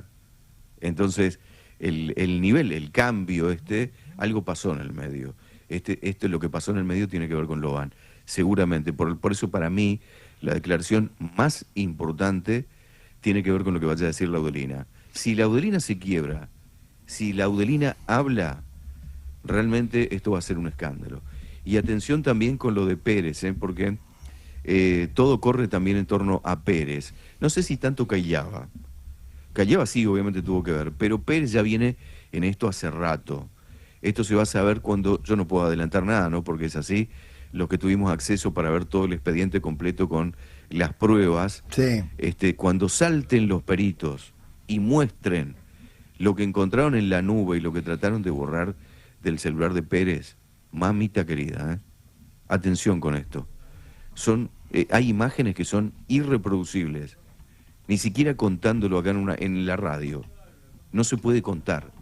Tremendo. Las cosas atroces que encontraron en el teléfono de Pérez, lo van a saber todos cuando salte finalmente los peritos y cuenten qué es lo que encontraron.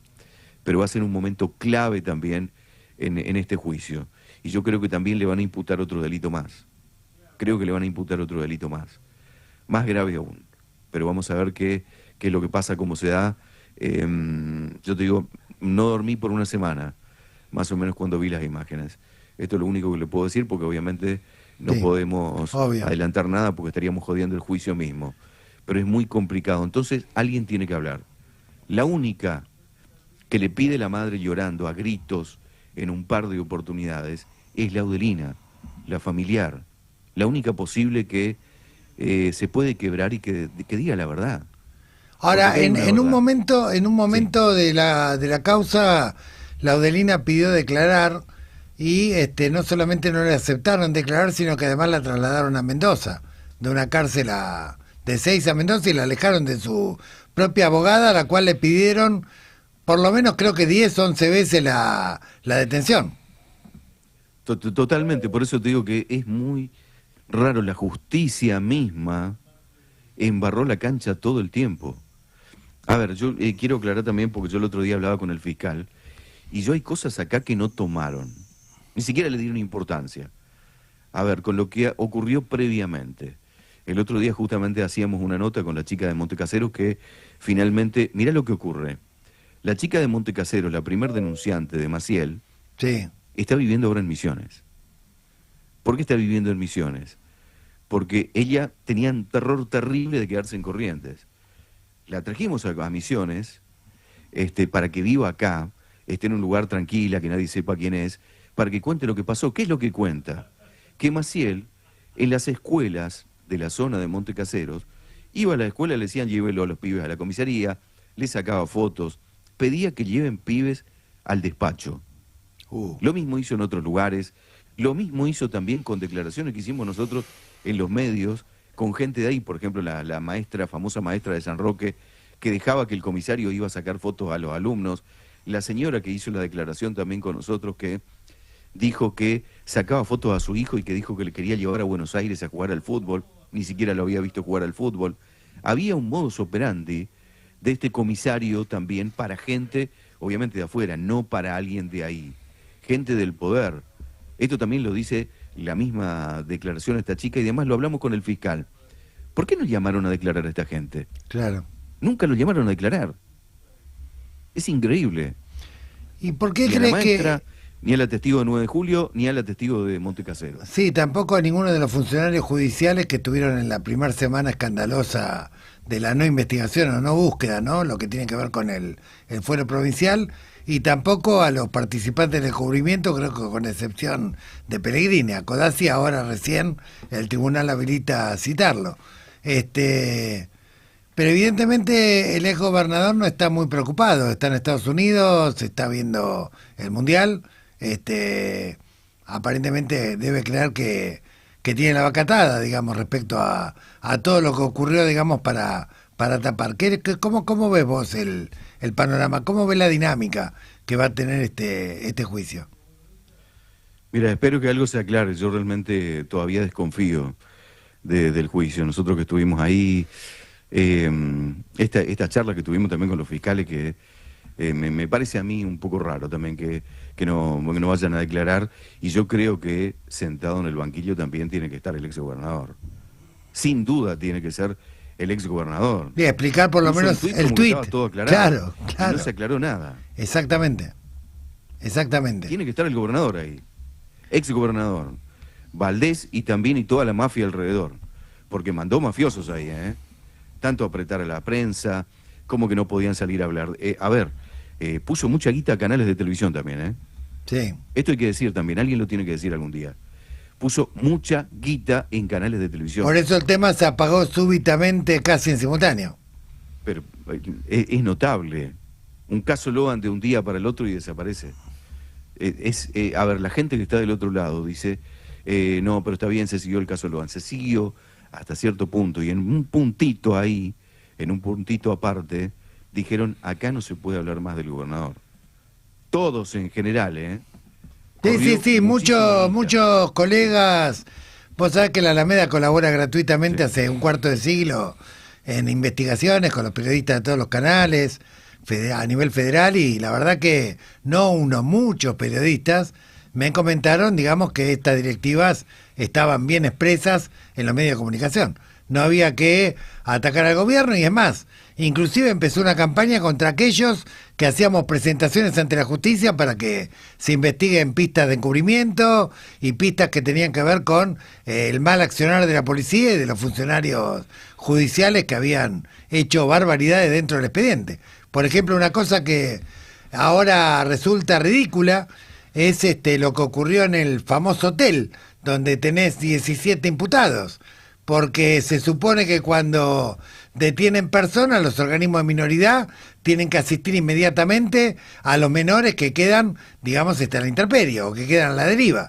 Esto no ocurrió, entonces el intendente recurrió a una terciarización del cuidado de los pibes, que fue avalada por la custodia que había de fuerzas federales en el hotel, e incluso por la constatación fáctica de entrevistas que hubo entre Cutaya, Cañete y la propia jueza.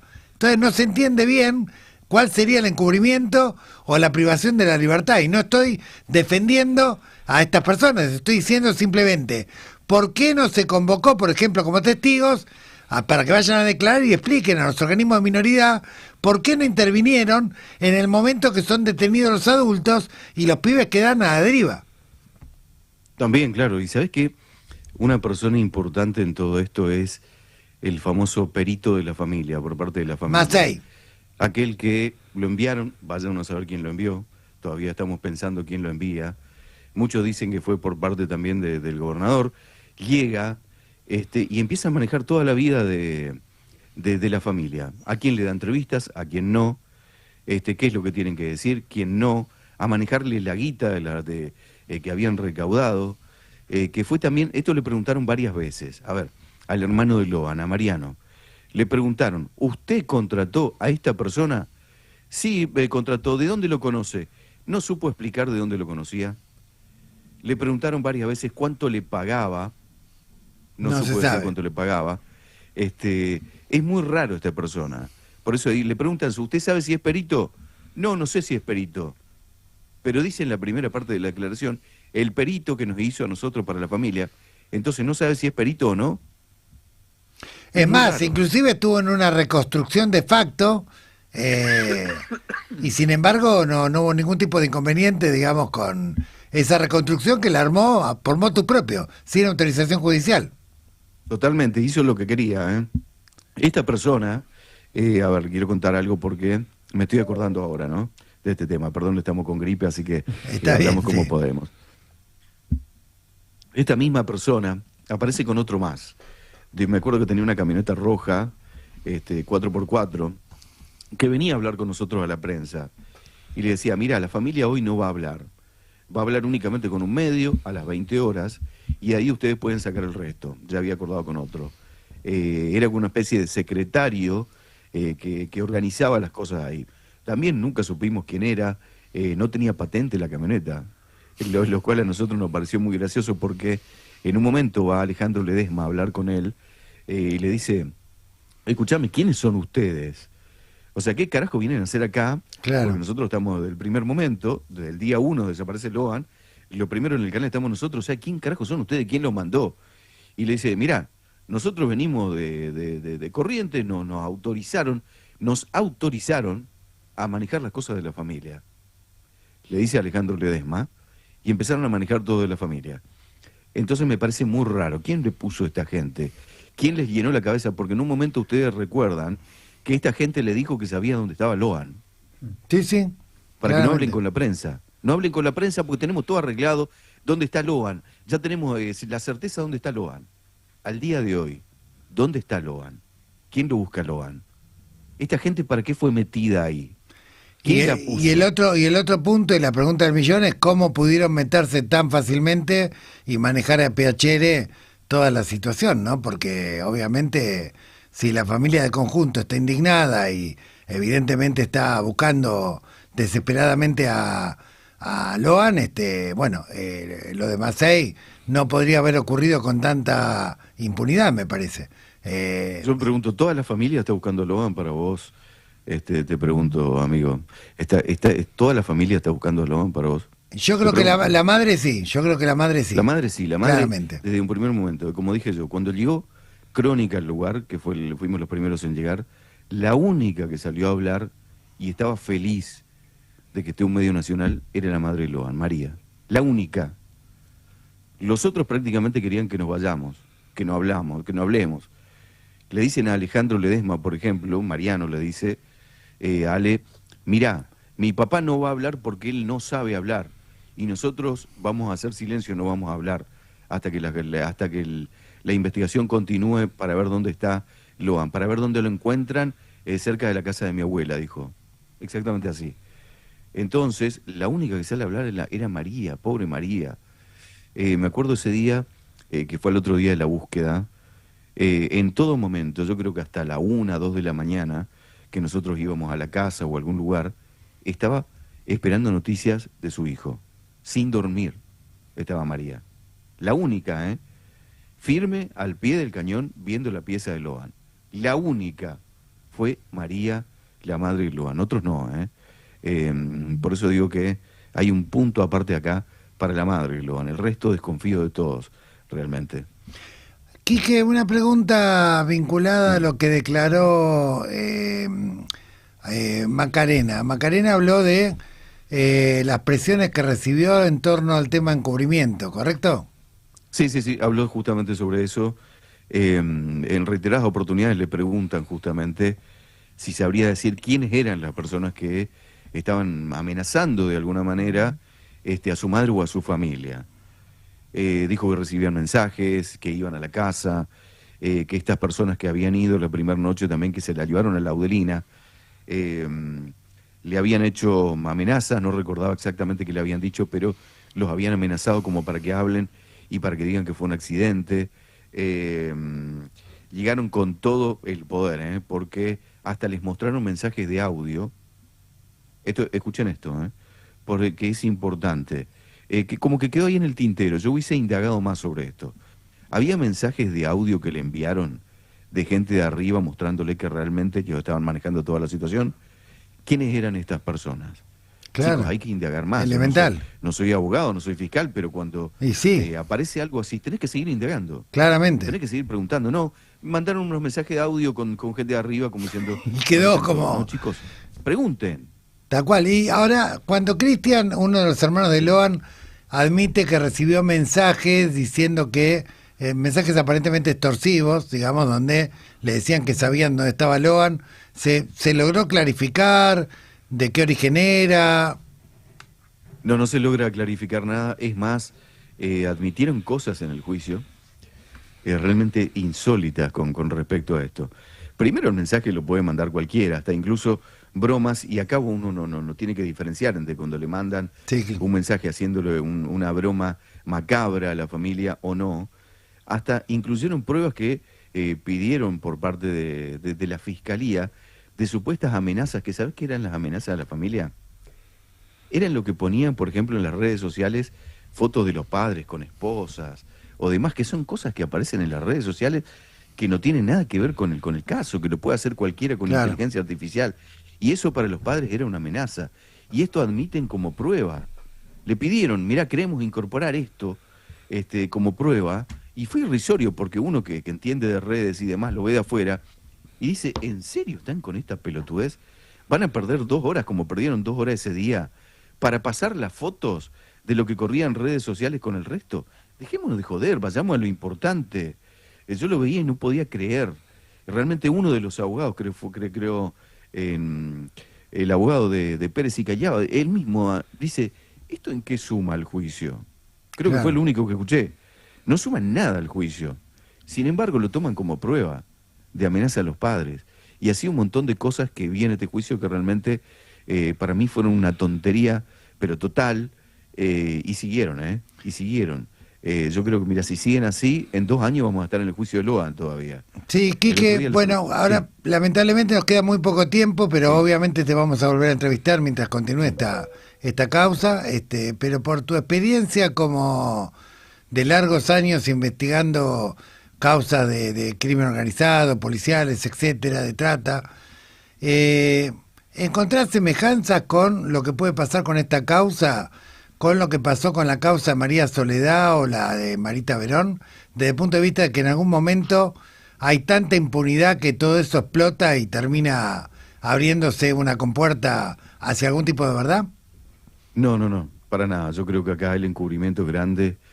Yo creo que hay un miedo, pero miedo en serio, ¿eh? Hasta la misma gente del Poder Judicial. Miedo de los canales de televisión a hablar del tema. Hay gente, evidentemente, y vuelvo a repetir porque vengo repitiendo desde el primer día esto, hay gente evidentemente del poder, pero muy grande atrás, del Poder Judicial, del Poder Político y demás que están detrás de esto. Los que trataron de encubrir, los que trataron de entorpecer, los que en definitiva se llevaron a Logan. Son estas personas. Y hay un miedo, pero tremendo, en todos lados. Por eso digo que no va a pasar absolutamente nada. Para mí, descreo completamente en lo que vaya a ocurrir. Tendría que haber gente del gobierno metida, obviamente ahí y sentada en el banquillo. No lo hay, ni lo va a haber. Bueno, muchas gracias, Enrique, por este relato. Ya seguramente estemos más avanzado el juicio oral, conversando nuevamente para, bueno, tener un pulso de lo que pasa desde el punto de vista procesal y también, como es una causa que moviliza tanto, qué es lo que dice el pueblo, la población ahí de Corrientes, que también en estos casos es muy importante. Gracias por el detalle. Muchas gracias y bueno, seguimos en contacto, Quique, y gracias por tu valentía y seguimos en la lucha. Gracias, por favor. Pasaba Enrique Ortiz, que es periodista, titular de la agencia LEM News en Misiones y también periodista de Crónica Televisión. Vamos a una pausa y ya volvemos con el último tramo del programa. Radiográfica. 20 años. 20 años con las patas en la fuente. Recuperando el aire. En movimiento. Construyendo comunicación popular. 20 años sonando a Radiográfica. www.radiográfica.org.ar. Los clásicos del domingo. Apiladas deportivas por Carlos Zaira. Panorama sindical de Lucas Molinari. Fuentes seguras por Gabriel Fernández. Infórmate desde el pueblo y desde el sur. La Gráfica. Pensamiento nacional y popular. La historia de 20 años vitales del fútbol argentino están en Héroes de Tiento y Héroes en Tiempos Infames, de Carlos Zaira. 2 libros, 300 historias y 1300 páginas para comprender el fútbol argentino entre 1920 y 1940. Los ídolos, los grandes equipos, pero también las complejidades de una época que sigue marcando a nuestro fútbol. Lo conseguís en librerías o en la tienda digital de Ediciones Fabro. Frente Telefónico. La agrupación de los trabajadores y trabajadoras de las telecomunicaciones de FOETRA, Sindicato Buenos Aires. Unidad para la defensa de los intereses de los telefónicos y por el proyecto nacional y popular. Radiográfica abrió las ventanas del estudio. Ahora podés chusmear lo que pasa en nuestro canal de YouTube. Búscanos como Radiográfica FM 89.3. Suscríbete a nuestro canal y entérate de todas las novedades, entrevistas, editoriales, música en vivo. Somos bichos de radio. Hacemos radio. Sumamos otro sentido a la comunicación popular. La Gráfica. Nuestra voz y la tuya. En el mismo aire. En el mismo aire.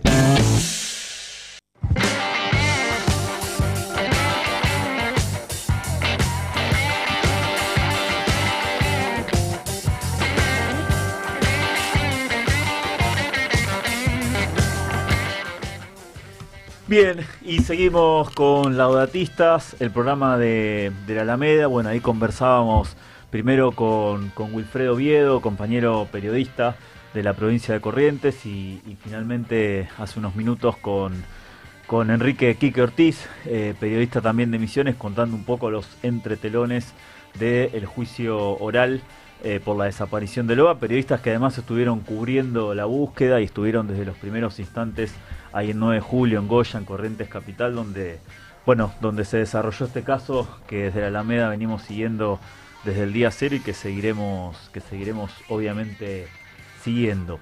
Y ahora vamos a cambiar rotundamente de tema y bueno, vamos a volver un poco a la editorial que hacíamos al principio del programa, que bueno, terminábamos con esta convocatoria al 1 de agosto a un plenario de organizaciones hermanas de todo el país para generar una movilización que permita que el Estado, que el Poder Legislativo se haga cargo de la situación de sobreendeudamiento de tantas miles de familias argentinas a lo largo y a lo ancho del país.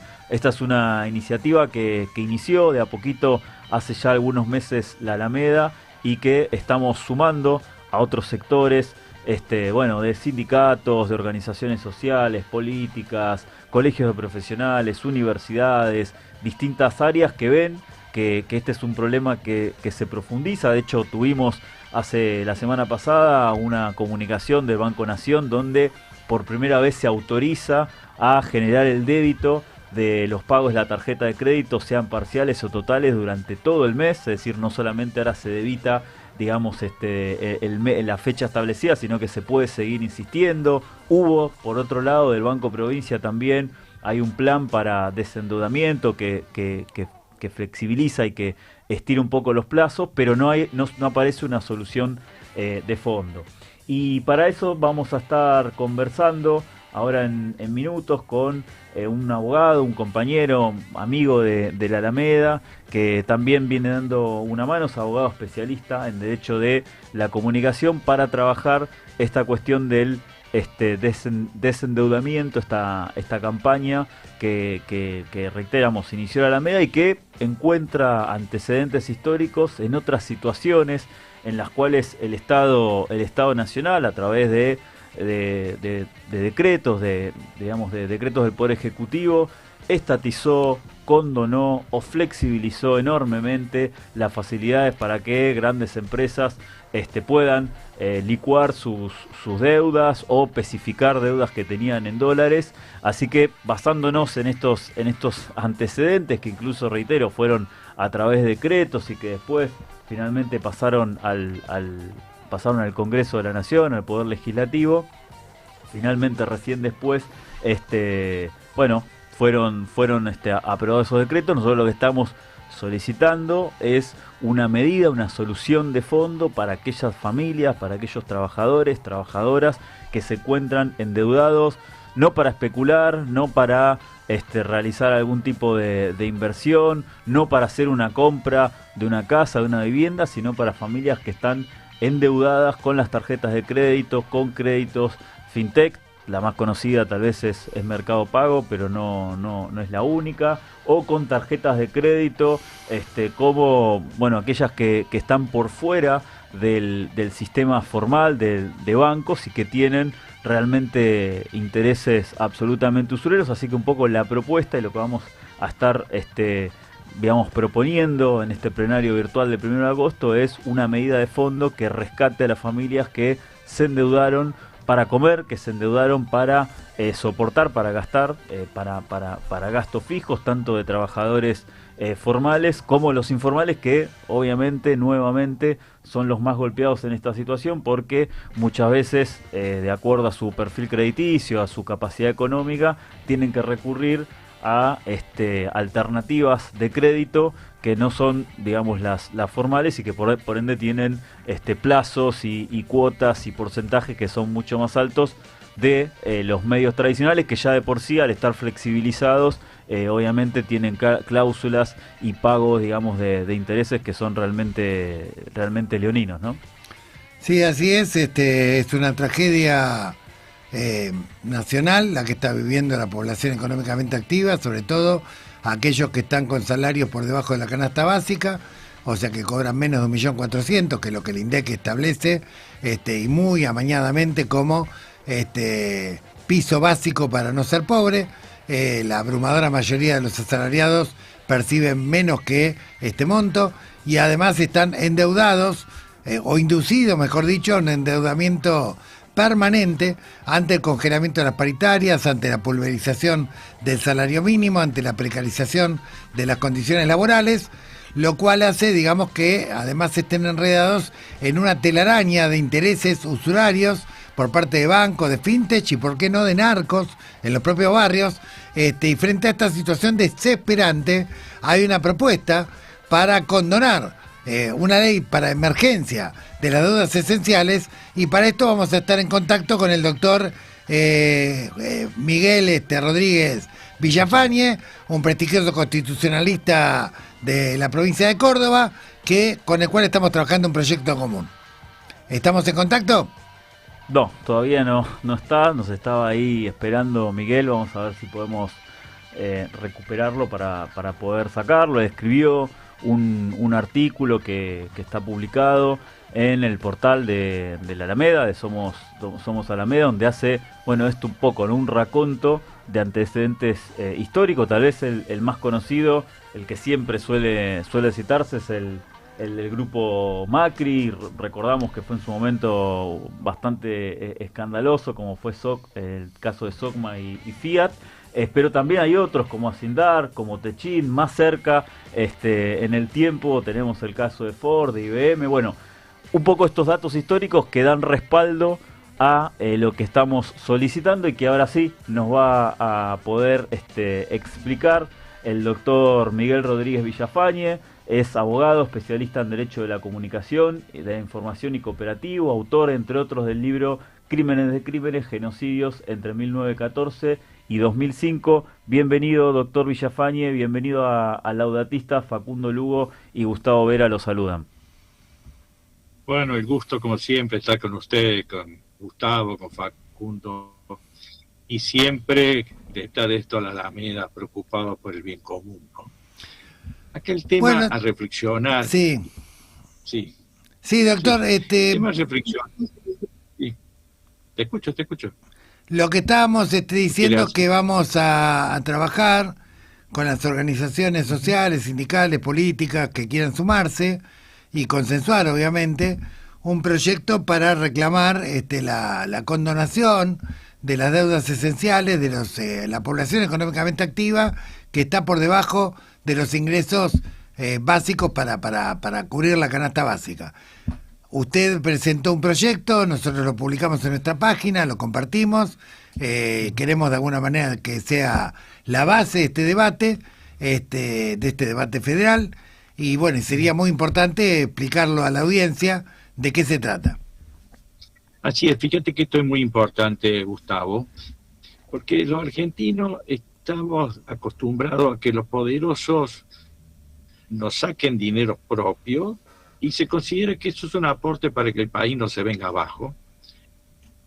Ya lo hemos vivido en la época del proceso con el tema del seguro de cambio del dólar, en donde determinadas empresas se aseguraban el dólar a 5 pesos, pero el Estado después se comprometía a pagar lo que correspondía en su momento, aun cuando el dólar estuvo a 45. O sea, la empresa ponía 5 pesos y el Estado ponía 40. El Estado, que somos todos los argentinos. Después pasó con el tema, luego, de algunas circulares y también al comienzo del gobierno de Milei. Lo que hay que analizar acá es, fíjate qué interesante la propuesta, que va más allá de lo alimentario. Acá en la Argentina ha habido varias leyes de emergencia alimentaria, que no han sido malas, pero ahora el tema es mucho más integral, porque no solamente de emergencia alimentaria, sino emergencia estructural. Por eso nosotros, al menos yo planteo deudas esenciales de sectores vulnerables. Sí. Esto es muy interesante tener en cuenta, porque abarca no solamente a los pobres, por supuesto que en este país no son tenidos en cuenta y tenemos un presidente que está en contra de la justicia social, sino a aquellos sectores empobrecidos o coyunturalmente con problemas económicos. O sea, una persona que quedó desempleada, en este momento, ¿cómo afronta las deudas? Especialmente teniendo presente que estamos hablando de deudas no solamente alimenticias, sino de medicamentos, de tratamiento necesario, y un aspecto del cual no se habla, y el Papa Francisco ya lo señala, que hoy en día cuando hablemos de pobreza, también tenemos que hablar de electricidad, por decir, entre los valores a tener en cuenta. Una persona no puede vivir en la sociedad moderna sin tener electricidad. Claro. El otro día, sin ningún pudor, el vocero presidencial llegó a decir que, bueno, y si la gente no tiene para pagar leña y gas, y bueno, y que se abrigue dentro de su casa, ¿cierto? Eso es una hipocresía social. Entonces, acá habría que hacer un proyecto de ley que hay que trabajarlo, por el cual, primero, la intermediación de la deuda esté el Estado. porque cada caso puede ser singular. Porque a veces preguntan, te digo, mira, ahora no puedo pagar, pero déjame, si consigo trabajo dentro de 5 meses, empiezo a pagar, no me fundás ahora. En este momento hay más de 7 millones de personas sin poder acceder al servicio bancario, porque usted sabe, a los bancos les resulta muy fácil, después te ponen el verano, no saca un crédito ni para comprarte un cochecito de bebé. Claro. Son muertos civiles. Sí, sí. Entonces, acá habría que llevar una ley básica en donde, por expresar... No, y además con el peligro de que obviamente siguen sin llegar a fin de mes, siguen sin cubrir el costo básico de la canasta familiar, y al ser deudores incobrables, van a tener que ir a recurrir a los narcos del barrio. O sea, lo cual genera de alguna manera un caldo de cultivo para la criminalidad organizada. No solamente eso, además entra en el círculo vicioso de la usura. Lamentablemente en el país la usura se ha legalizado, todo es grave, porque había tarjetas que te cobraban el 200% de interés anual, que eso es técnicamente su usura. Y le aviso a los fiscales que eso está en el Código Penal, eso no hay que inventar nada nuevo, porque esa usura se la está aceptando como si fuera algo normal. A lo que hay que sumar, tal vez en alguna ley paralela que hay que hacer. Fíjate que acá siempre nos dicen Estados Unidos como un país liberal. Y fíjate que en Estados Unidos ya desde 1934 existe un caso que se llama Local Loan contra Hahn, en donde la jurisprudencia estableció el tratamiento para el deudor honesto pero desafortunado.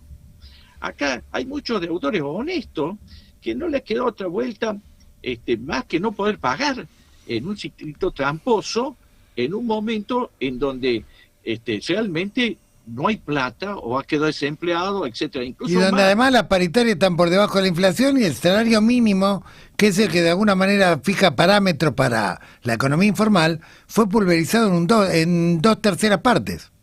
Por supuesto. Además, en muchos sectores no solamente están por debajo de la línea de pobreza, sino la jubilación mínima está por debajo de la línea de indigencia.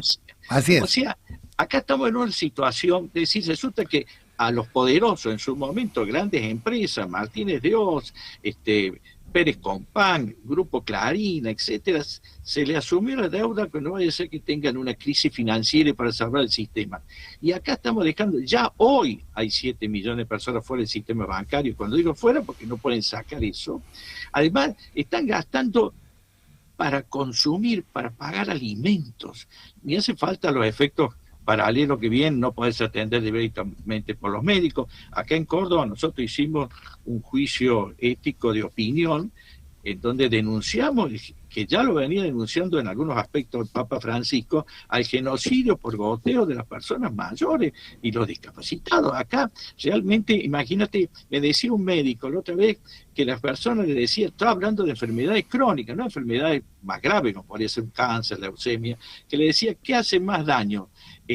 ¿La diabetes 2 o la alta presión? Y bueno, porque yo no puedo pagar los medicamentos para ambas. No, Estamos claro. en un momento gravísimo. Entonces, habría que pensar no solamente en el instrumento, sino pensar, como te digo, en Estados Unidos existe un sistema muy práctico en donde separan las deudas civiles de personas, no la quiebra que tiene un sentido empresarial.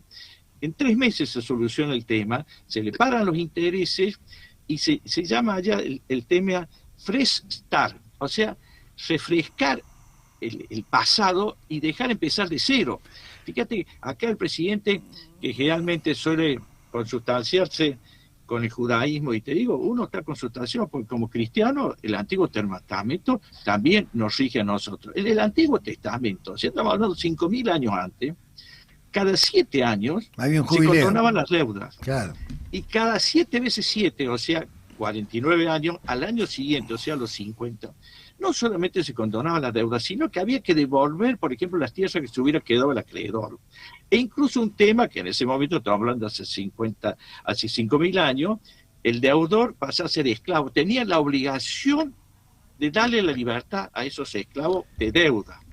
Y fíjate, y el Papa Francisco peleó mucho, algo que también la Argentina defendió, el Pacto Internacional de la ética de las deudas externas. Porque acá el problema no solamente esta circunstancia que tenemos que encararla por los desposeídos, sino que nos quedamos con una deuda externa tremenda, que es un globo que no sé cómo va a explotar, ya se están llevando nuestra riqueza, nuestra ecología, Sí, nuestro pueblo. este tema es uno de los temas que vamos a volver a abordar. De cualquier manera, Miguel, vamos a estar en contacto de acá al 1 de agosto, que queremos convocar a un plenario de la militancia federal, porque obviamente este tema hay que trabajarlo, estas propuestas que acaba de hacer y otras que hay dando vueltas de similar contenido, hay que darle formato y hay que darle volumen, porque obviamente esto tiene que ser trabajado a través de la iniciativa popular. No hay en este momento una relación de fuerzas amable, digamos, en el Parlamento para que salga de alguna manera fácilmente, pero bueno, será una de las batallas fundamentales porque es un problema acuciante y que está lamentablemente instalado en la mesa de todos los argentinos que trabajan, ¿no? Y fíjate, en este sentido no puedo dejar de agradecer y valorar lo que está haciendo la Alameda, un poco lo que decía el padre, el Papa Francisco, ¿cierto? Que la realidad está por sobre la idea, y acá tenemos una realidad que hay que encararla pronto. Nos estamos desquitando con los más débiles y estamos en una sociedad que ya es injusta y la vamos a hacer cruel. Hemos salido de un estado que hemos tratado de superar la noche oscura de represión del Estado y ahora estamos entrando en un estado perverso y cruel y no lo podemos aceptar en democracia. Bueno, muchas gracias, Miguel Rodríguez Villafañe, estamos en contacto. Nos volveremos a encontrar en las próximas semanas.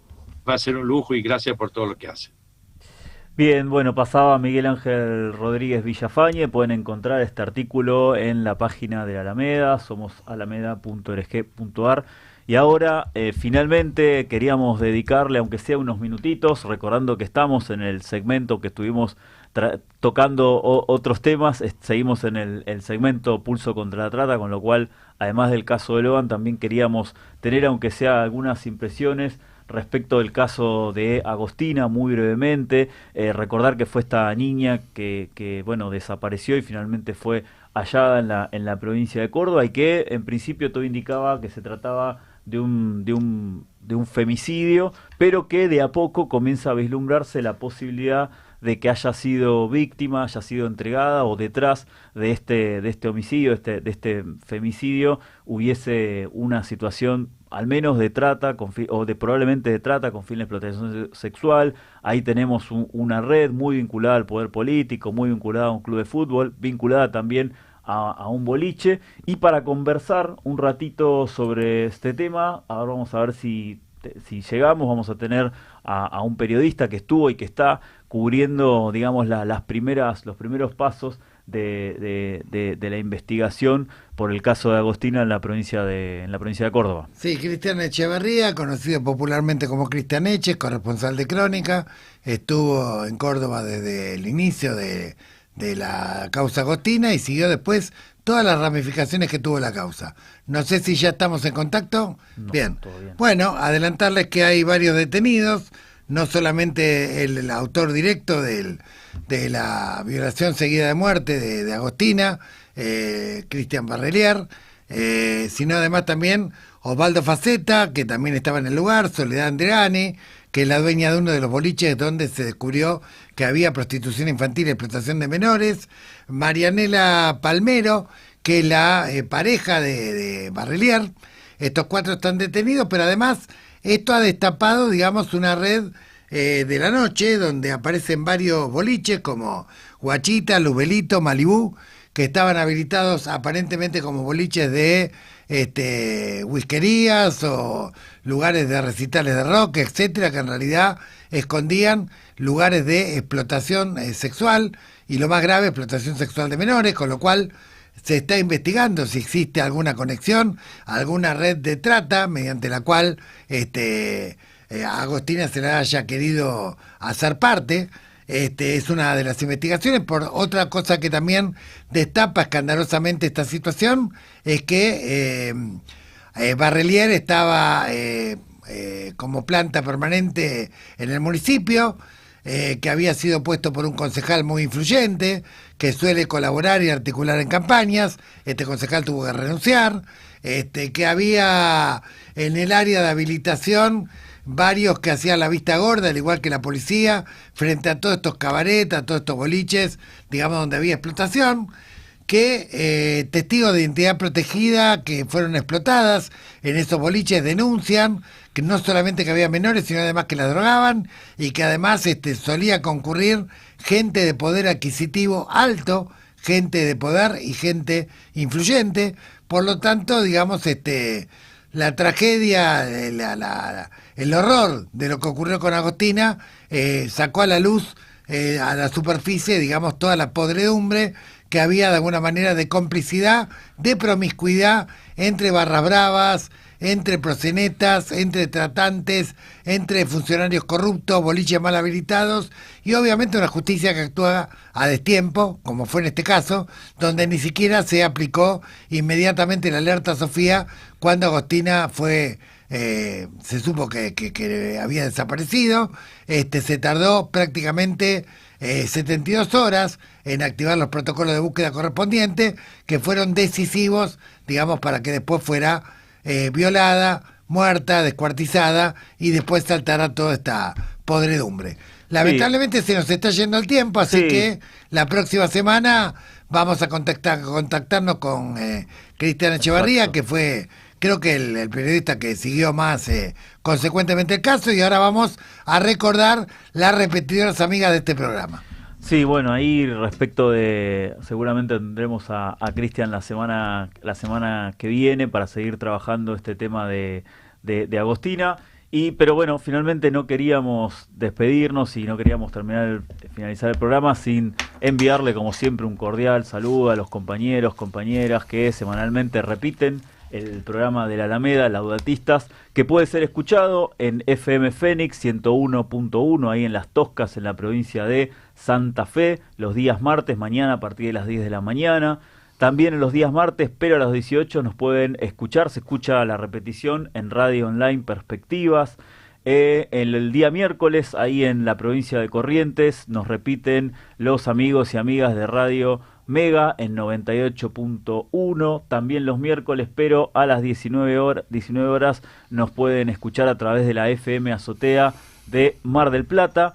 Y los días sábados a las 22 por Radio Cacán en la provincia de Catamarca, ahí nos sintonizan a través de la FM 90.3. Y finalmente los sábados a las 13 horas los amigos y amigas de Radio Metro en San Ramón de la Nueva Orán, en la provincia de Salta, 105.5, con la promesa de retomar el caso de Agostina con el periodista Cristian H. Cerramos por hoy el programa número 57 de La Alameda. Y también de ampliar, si Dios quiere, las repetidoras a la provincia de Misiones, tengo entendido, ¿no? Ahí está, estamos viendo si algunas repetidoras en la provincia de Misiones también llegan laudatistas, y como siempre decimos, todos los que se quieran sumar nos escriben para poder reproducir el programa federal de La Alameda Laudatistas. Muchas gracias, Radiográfica, y nos vemos el lunes que viene. Muy bien, hasta el próximo lunes.